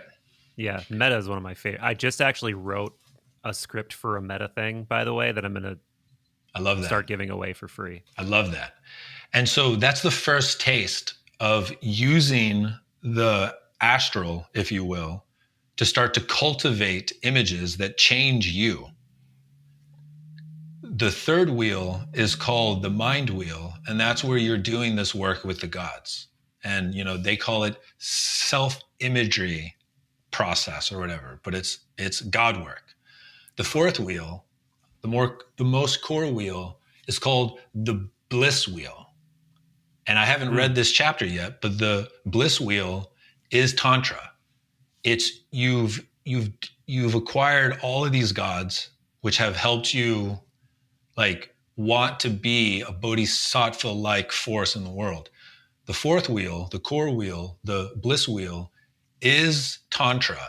And it's how to use breath and posture and visualizations to charge you up with orgasmic energy, but it's coming through the frame of a fully aware consciousness that it's the energy, like it's the practices to be at a peak state of energy to then go do all the things in the world. And I think that's why the image between those two gods, one's awesome, but then one is like fully engorged. It's just like popping off the page. Yeah. Dude, I love this. I've never been more excited to go down this rabbit hole. And maybe I'm making the mistake of doing the sort of perennial philosophy song and dance with this, but I'm immediately seeing huge Jungian overlaps, and I'm seeing overlaps in other areas too. Like, have you thought about how some of that Jungian individuation process maps over this yet? Yeah. So the really interesting thing is it's like, God bless Jung. He did what he could do without the internet and just not connected to these other parts of the world.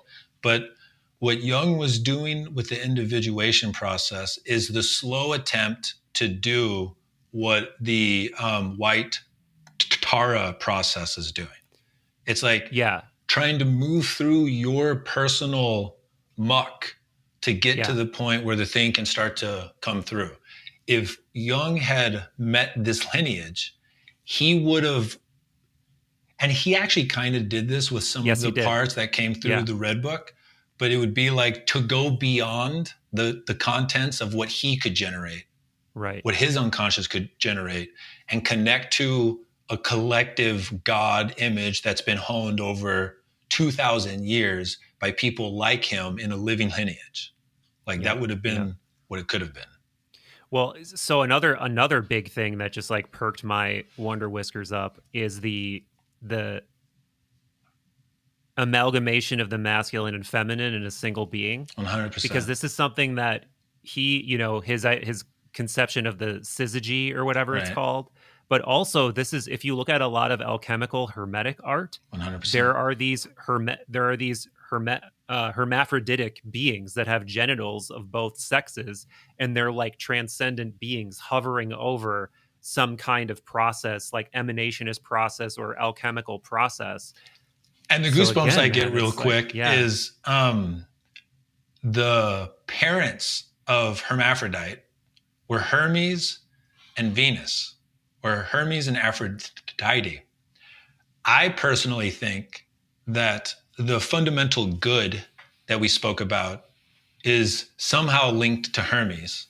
Like it's, and that in Buddhism, I think he is the agent that delivers it, because if he holds Right. the Caduceus, Yes, the of Caduceus, course. the Caduceus holds, yeah. Yeah. And that Venus or Aphrodite, what I see when I look at the Buddhic cosmology is a story of cosmos that got filtered through the lens of Christianity when it made itself to the West.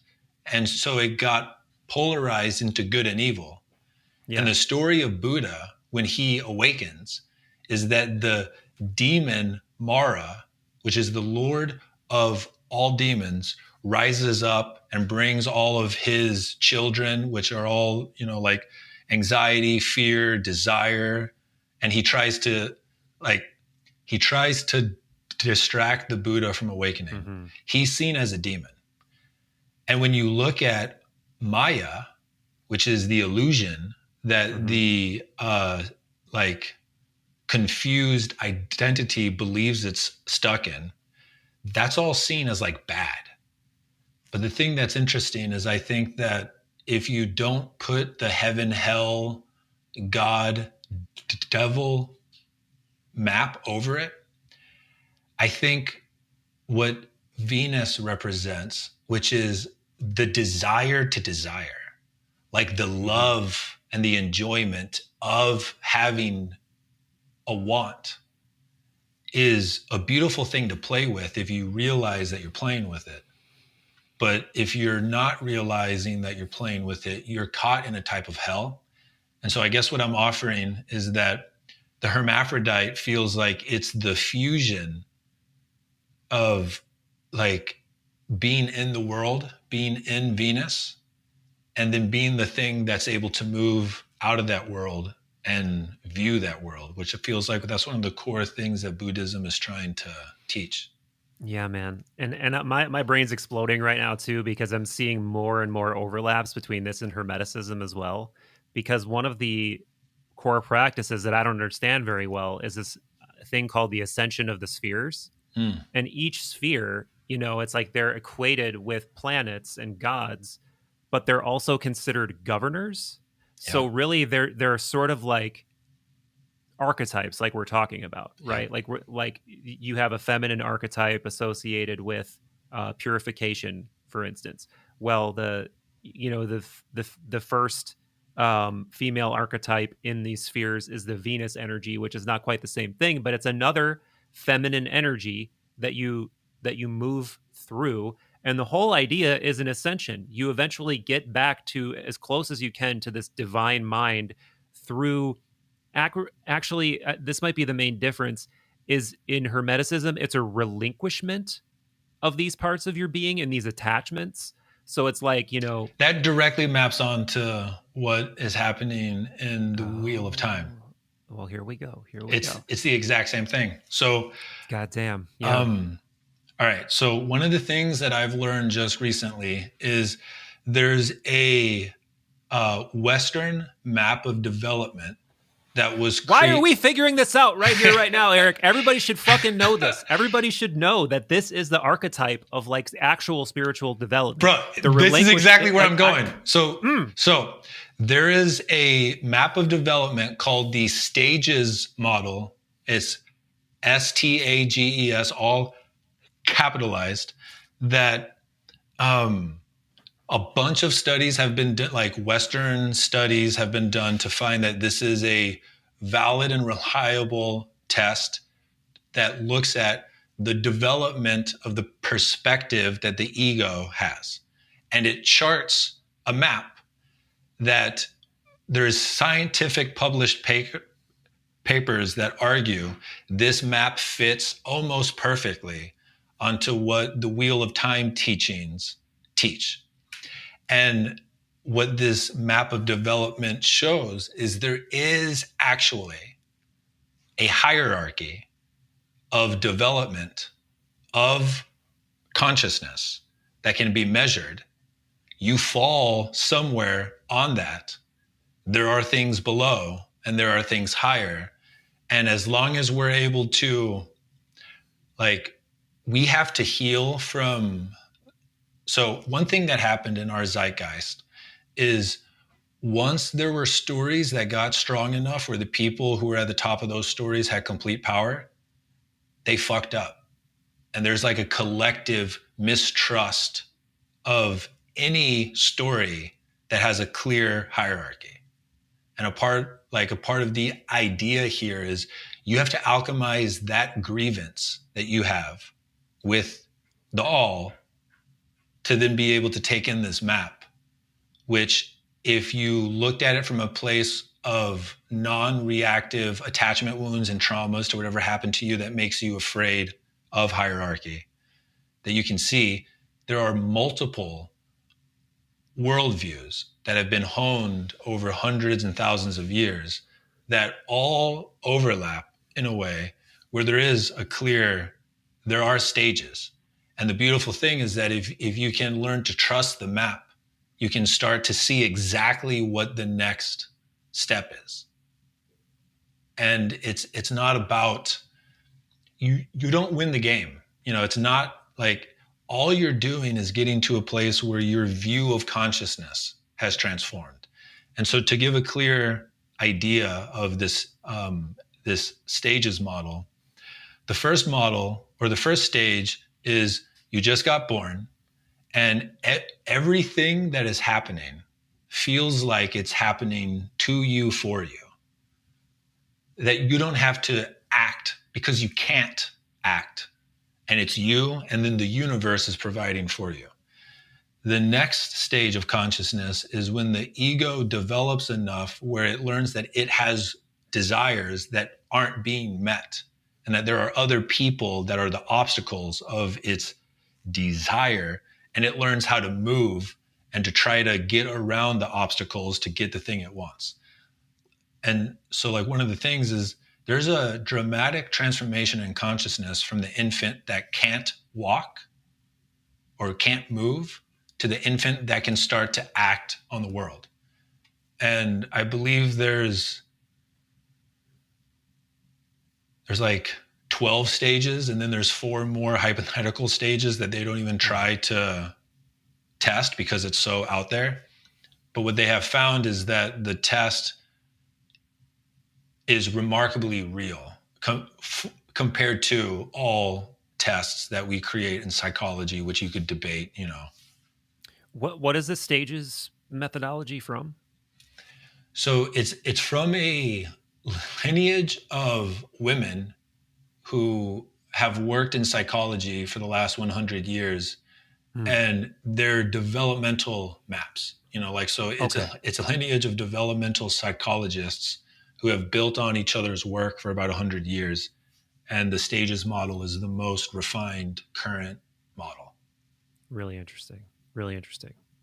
One of the other things too, man, is I've been looking, the video I'm sort of working on right now is about like not visualization exactly, but proven ways to actually uptrain personal well-being through just mental exercises and just like positive psychological exercises that have been looked at in studies and show measurable changes in the brain, measurable changes in personal well-being. And it's funny because a lot of these positive psychology exercises, like we would not say that they are doing anything from a metaphysical standpoint. And I guess you don't even have to say these Buddhist things are doing anything from a metaphysical standpoint. And I think a lot of modern Buddhists would go that route because they don't want to. They just want to go the scientific, practical route. But whatever's going on in all of these things, your mind has a weird ability to change itself. Like your mind has a weird ability to discipline itself, make itself more positive, make itself more satisfied with life. And we don't think we have that ability, but it's mostly because we're just completely, I guess the word would be, it's not even untrained, it's illiteracy. It's just we're just so illiterate in the way that the mind and the brain works that we don't understand that we literally have the ability to physically alter our brains. Right. Like that's what a lot of these studies find is like, if you do a lot of gratitude meditation or you do a lot of these techniques, the brain itself, like cortical thickening occurs, like actual brain Right. structural changes happen, and you become something else. Like you become a 100%. different being than you were. So the image that comes to mind is the natural development of a human ego would very early in their life get to the point where they're able to play around for the first time that the things that they think can change their physiology. But as a culture, and you look at our history, again, I don't know if it was on purpose. I don't know if it was just fear or if it was fate or whatever. But the rise of the Roman Catholic energy had just killed anyone in our lineage who was good at that type of um, engineering. Like the thing that I think about is there is a way to Or they use. co-opted them. That's the other thing they did is they said, oh no, Plato was actually a pre-Jesus prophet. Right. Plotinus was a pre-Jesus prophet. Like that was the other thing they did. Yeah, and maybe it has to do with the rise of the scientific method, and we got really confused about like mind, body, I think, therefore I am type of thing. We kind of got away from a couple of things, but what I see is the birthright to learn how to use your consciousness to generate experiences with your eyes closed that have a quality of emotion to them that can change your physiological state in a way that we can measure. To do that, to grow the plant that is your body, feels like in a healthy culture, that's something that like 10-year-olds learn how to do. And that we are in a culture where that level of development just got so atrophied that we learned how to walk with just one leg, and we all have this atrophied left leg, and we've developed our brains so much to be able to like think in a postmodern way where, you know, we're way up here with one leg, and that a part of our developmental process to catch up to where we are in our head is to learn how to grow that leg out. And like there are so many examples of this, but one example that is really bright to me is one of the insights that you will have through doing the contemplative practices is you will realize that your identity is also an object in consciousness. If you spoke from the place that knew that, you would speak in the third person. And our culture has this immune response that if you speak in the third person, there's something weird with you. We're going to make fun of you and mock you. And it's like, that's one piece of evidence of a plethora of pieces of evidence that feels like it suggests that there's this weird self-denial of the fact that we can do magic. And as long as you understand what magic means, which is that I don't know if we'll ever get to a place where the contents of our consciousness are able to change space-time. You know, but there are people who claim that, but I have had no experiences of something like that. But that magic is something that you can do that can change the physiology of your body in a way where if you have cancer, there's a form of magic that as long as you also do all the things that your metabolism needs, you can heal your body. And that's something that to even claim, you know, Yeah, right. would get Well, you burnt. let me say this, dude. Let me say this. So a lot of these studies I looked at a fuck ton of studies for this video, at least skimmed them.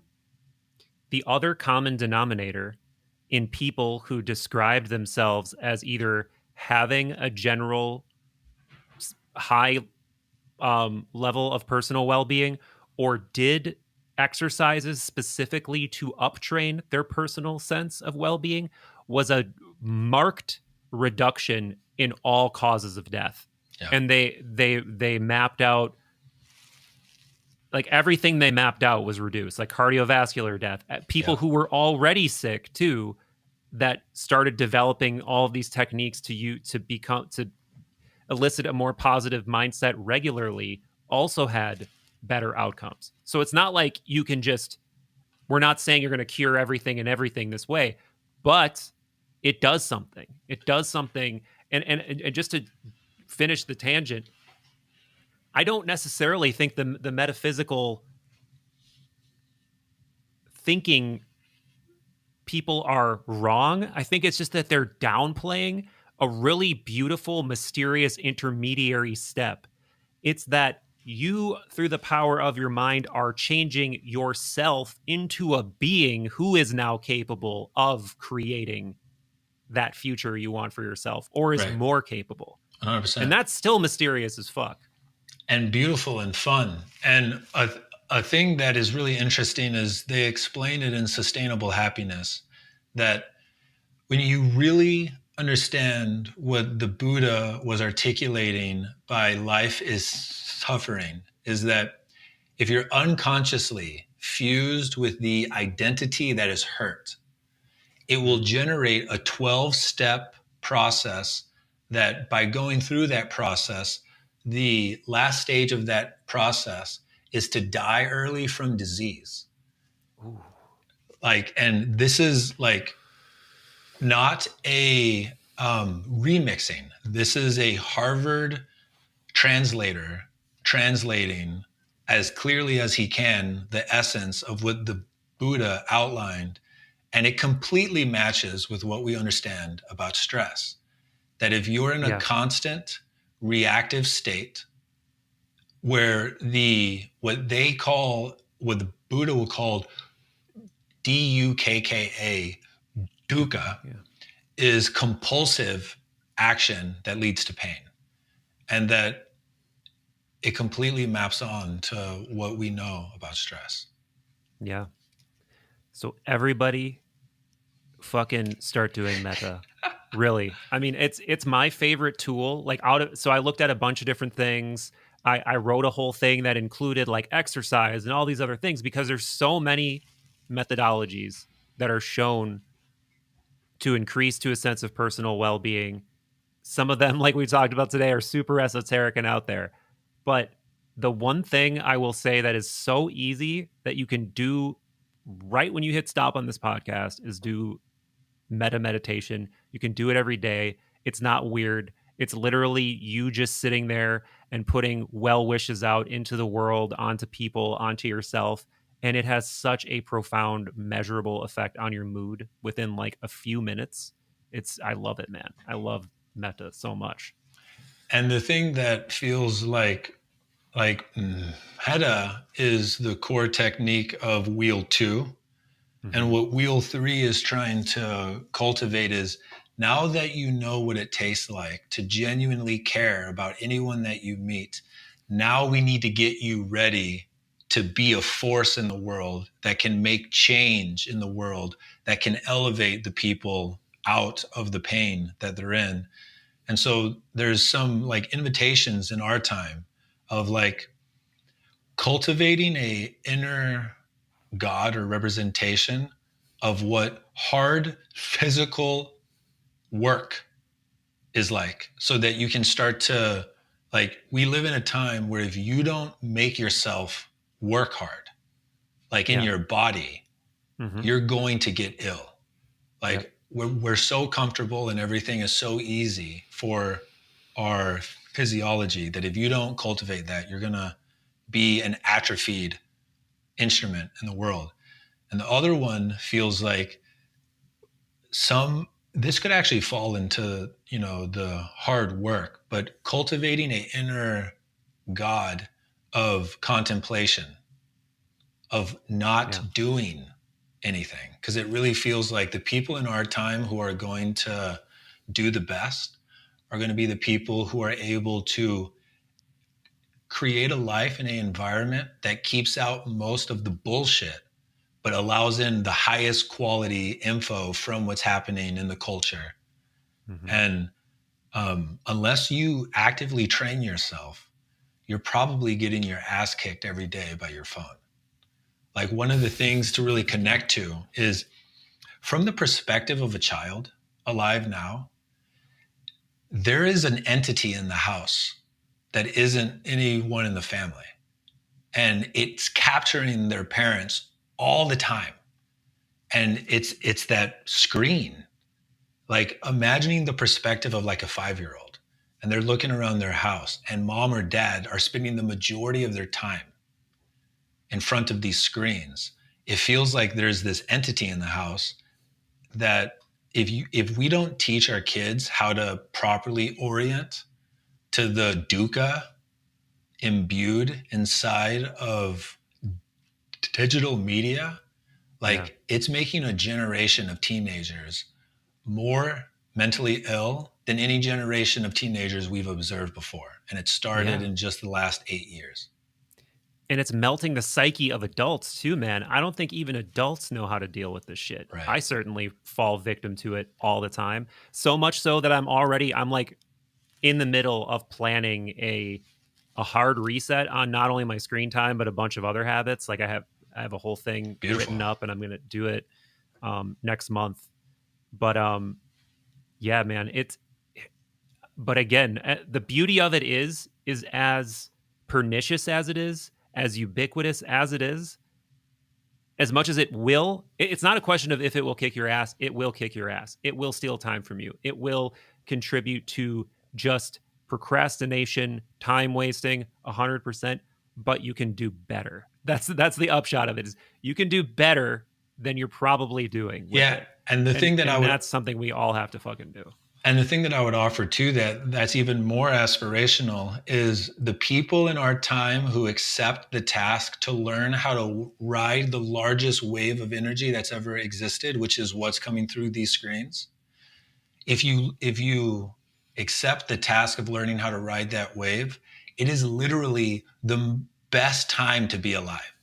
Yeah. That the opportunity to find something like this book, like, if we didn't live in this age, I would have gone my whole life and never have heard this, ever. Yeah. And it's also the power of podcasts too. So it's not just that we can do better. It's that the people who learn how to use this new energy, it's like what Elon Musk is imagining he hopes Neuralink will be. Right. You know, it's like there's that opportunity now, and you don't have to get something implanted inside of your head. Dude. And that's not even scratching the surface of what AI is offering up. 100%. What AI is doing. Have you played with ChatGPT yet? I have. It's absolutely mind-blowing. And here's an interesting thing, and this might get us off on a whole riff, and maybe there's a whole podcast just on this. But all right, I'm going to see if I can explain this. It's like there's some really esoteric beliefs that I've been playing around with. But one is, if you actually, in the privacy of the most inner part of your heart, believe that the good is just, that the whole holding of everything arising is just, the emergence of AI is a beautiful thing that will intersect with us in a way that will give rise to a whole new landscape of things. But because in our time, I think if we were really able to go into the innermost heart of everyone in Western culture, the majority of the heart is jaded. The majority of the collective heart is, I do not trust. Look at what they have done to me. I do not trust. And there's this deep, deep, big mistrust of what AI will become. The thing that's interesting is I was in an altered state of consciousness like a week ago, and I had the insight of AI is us. That with something like the Chat GPT, the entire network of information it draws upon is human creation. It's all the things we've written. It's all the things we've done that it has access to. All of the AI art, every stroke of every pixel is the result of it referring to human action, human creation. And there's something that feels like it's a scandalous belief in our time, because if you're woke, you know that AI is bad. like that, like in the spiritual space, it's kind of a meme where if you're spiritual, you actually look down on anyone who uses AI, anyone who made those art pieces on their Instagram and showed it, like they're actually in the matrix, and that's bad. But there's like,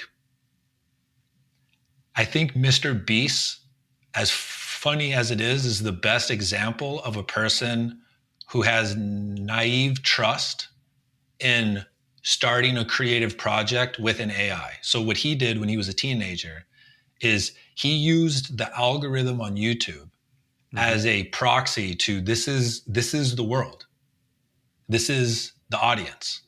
And so I'm learning what the audience wants, because the audience is human and it's good. Like he wouldn't word it that way, but that's just what he started with. And he did a magical practice for 10 years where all he cared about was trying to give an experiment to the AI and to get back the feedback about how much did people love this. And now he's literally the most watched creator on the planet. And I think it's because he entered into a trusting relationship with AI, and he used the iterative process that was available to grow at a speed that most humans haven't ever gotten. Like an interesting thing to note is Malcolm Gladwell's book about outliers. One of the key things that he talks about is like a generation changing genius is not the smartest person. It's the smart person who was born at a time and a place where they got to meet a new edge of technology from a young enough age where they were able to obsess and iterate with it. So the example would be like Bill Gates is not the best programmer, but he came into the space at a time and place where he got to iterate with that thing. Now people have stories about Bill Gates where he's, like the next Hitler. I don't know how connected you are to those stories. He's some kind of archon. Yeah, he's some kind of archon of the transhumanist.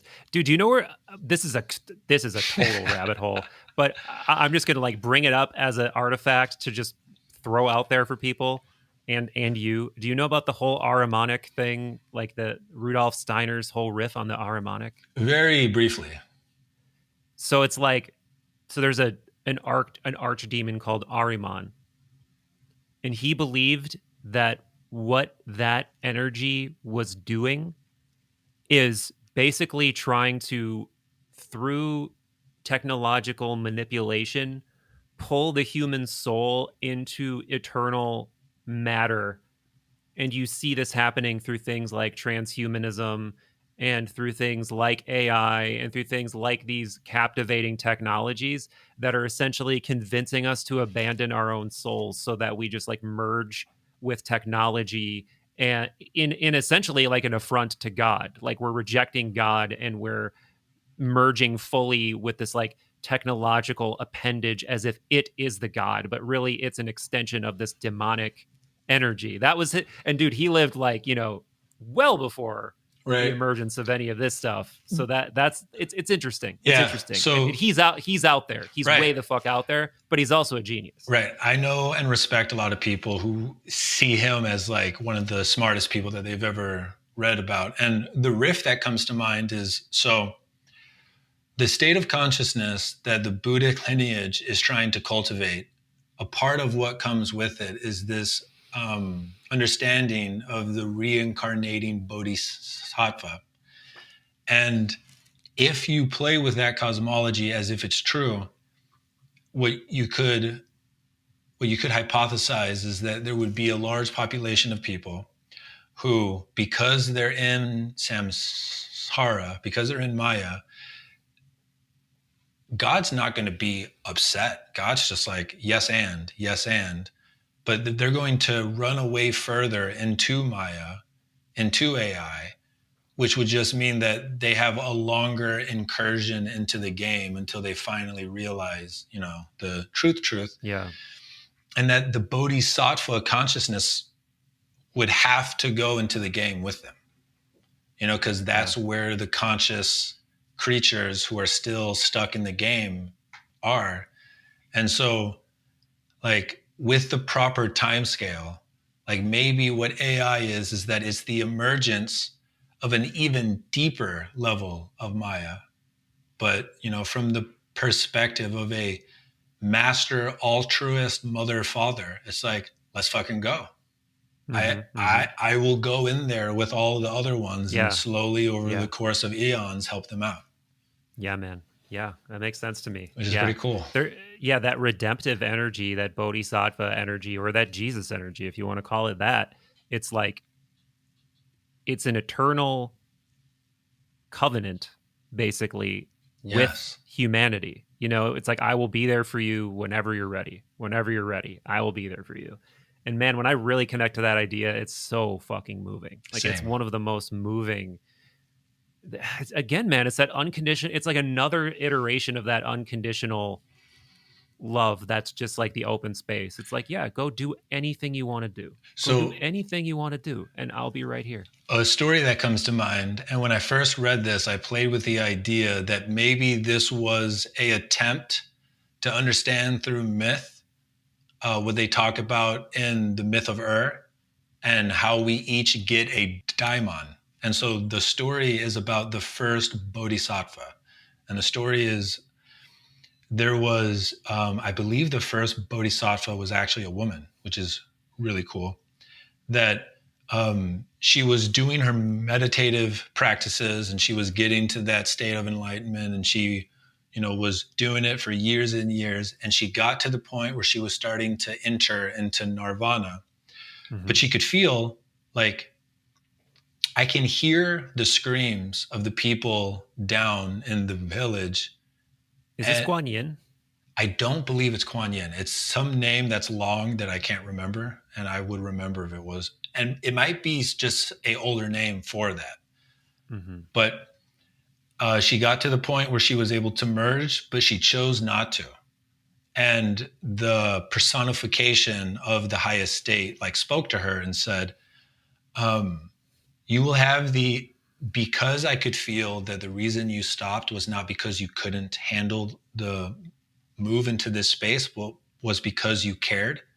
I'll let you try one more time.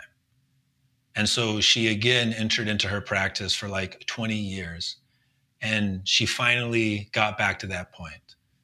And she started to rise, and she heard the cries from the people who weren't in this space. And at first, she held on to her, like the type of consciousness that she would need to ascend. And then she heard the cries again. And she was just like, I can't. And the moment she came to that, I can't, it was like, I won't. Mm-hmm. The personification of the highest saw that it was like a prayer, and so broke her into 10,000 pieces of the bodhisattva energy and placed it in the heart of every human on the planet who was in pain. And so the idea from that is like, that's an attempt to articulate mythically why we have that shard in us that remembers and knows. It's like the fundamental good mother was like, I am not going to leave until all of you can join, type of energy. This conversation is a shard of beauty, Eric. And so are you. I love you, man. 2.5 hours in. I love you too, brother. And this is probably the most, we probably say something like, oh, I could just keep going and keep going. This might be like the fastest 2.5 hours of a conversation I feel like I've ever experienced. This one truly was a fucking portal. Like, yeah. I literally feel like we were just having a conversation in the beginning of like, yeah, I love that, we're on the same page, but you go a little bit this way and I go this way. And then we re-emerge to like link up. And I literally feel like that was 5 minutes ago. So this has been fabulous, man. I really, really do cherish. We got to experience some temporal lobe, whatever it's called. Oh yeah, the transient hypofrontality. That's exactly what we just did. Except for the times where where we were respectively like, oh, I really want to say this thing. I really want to say this thing. And we were back in there for a little bit. But yeah, man, this one was for sure a flow state.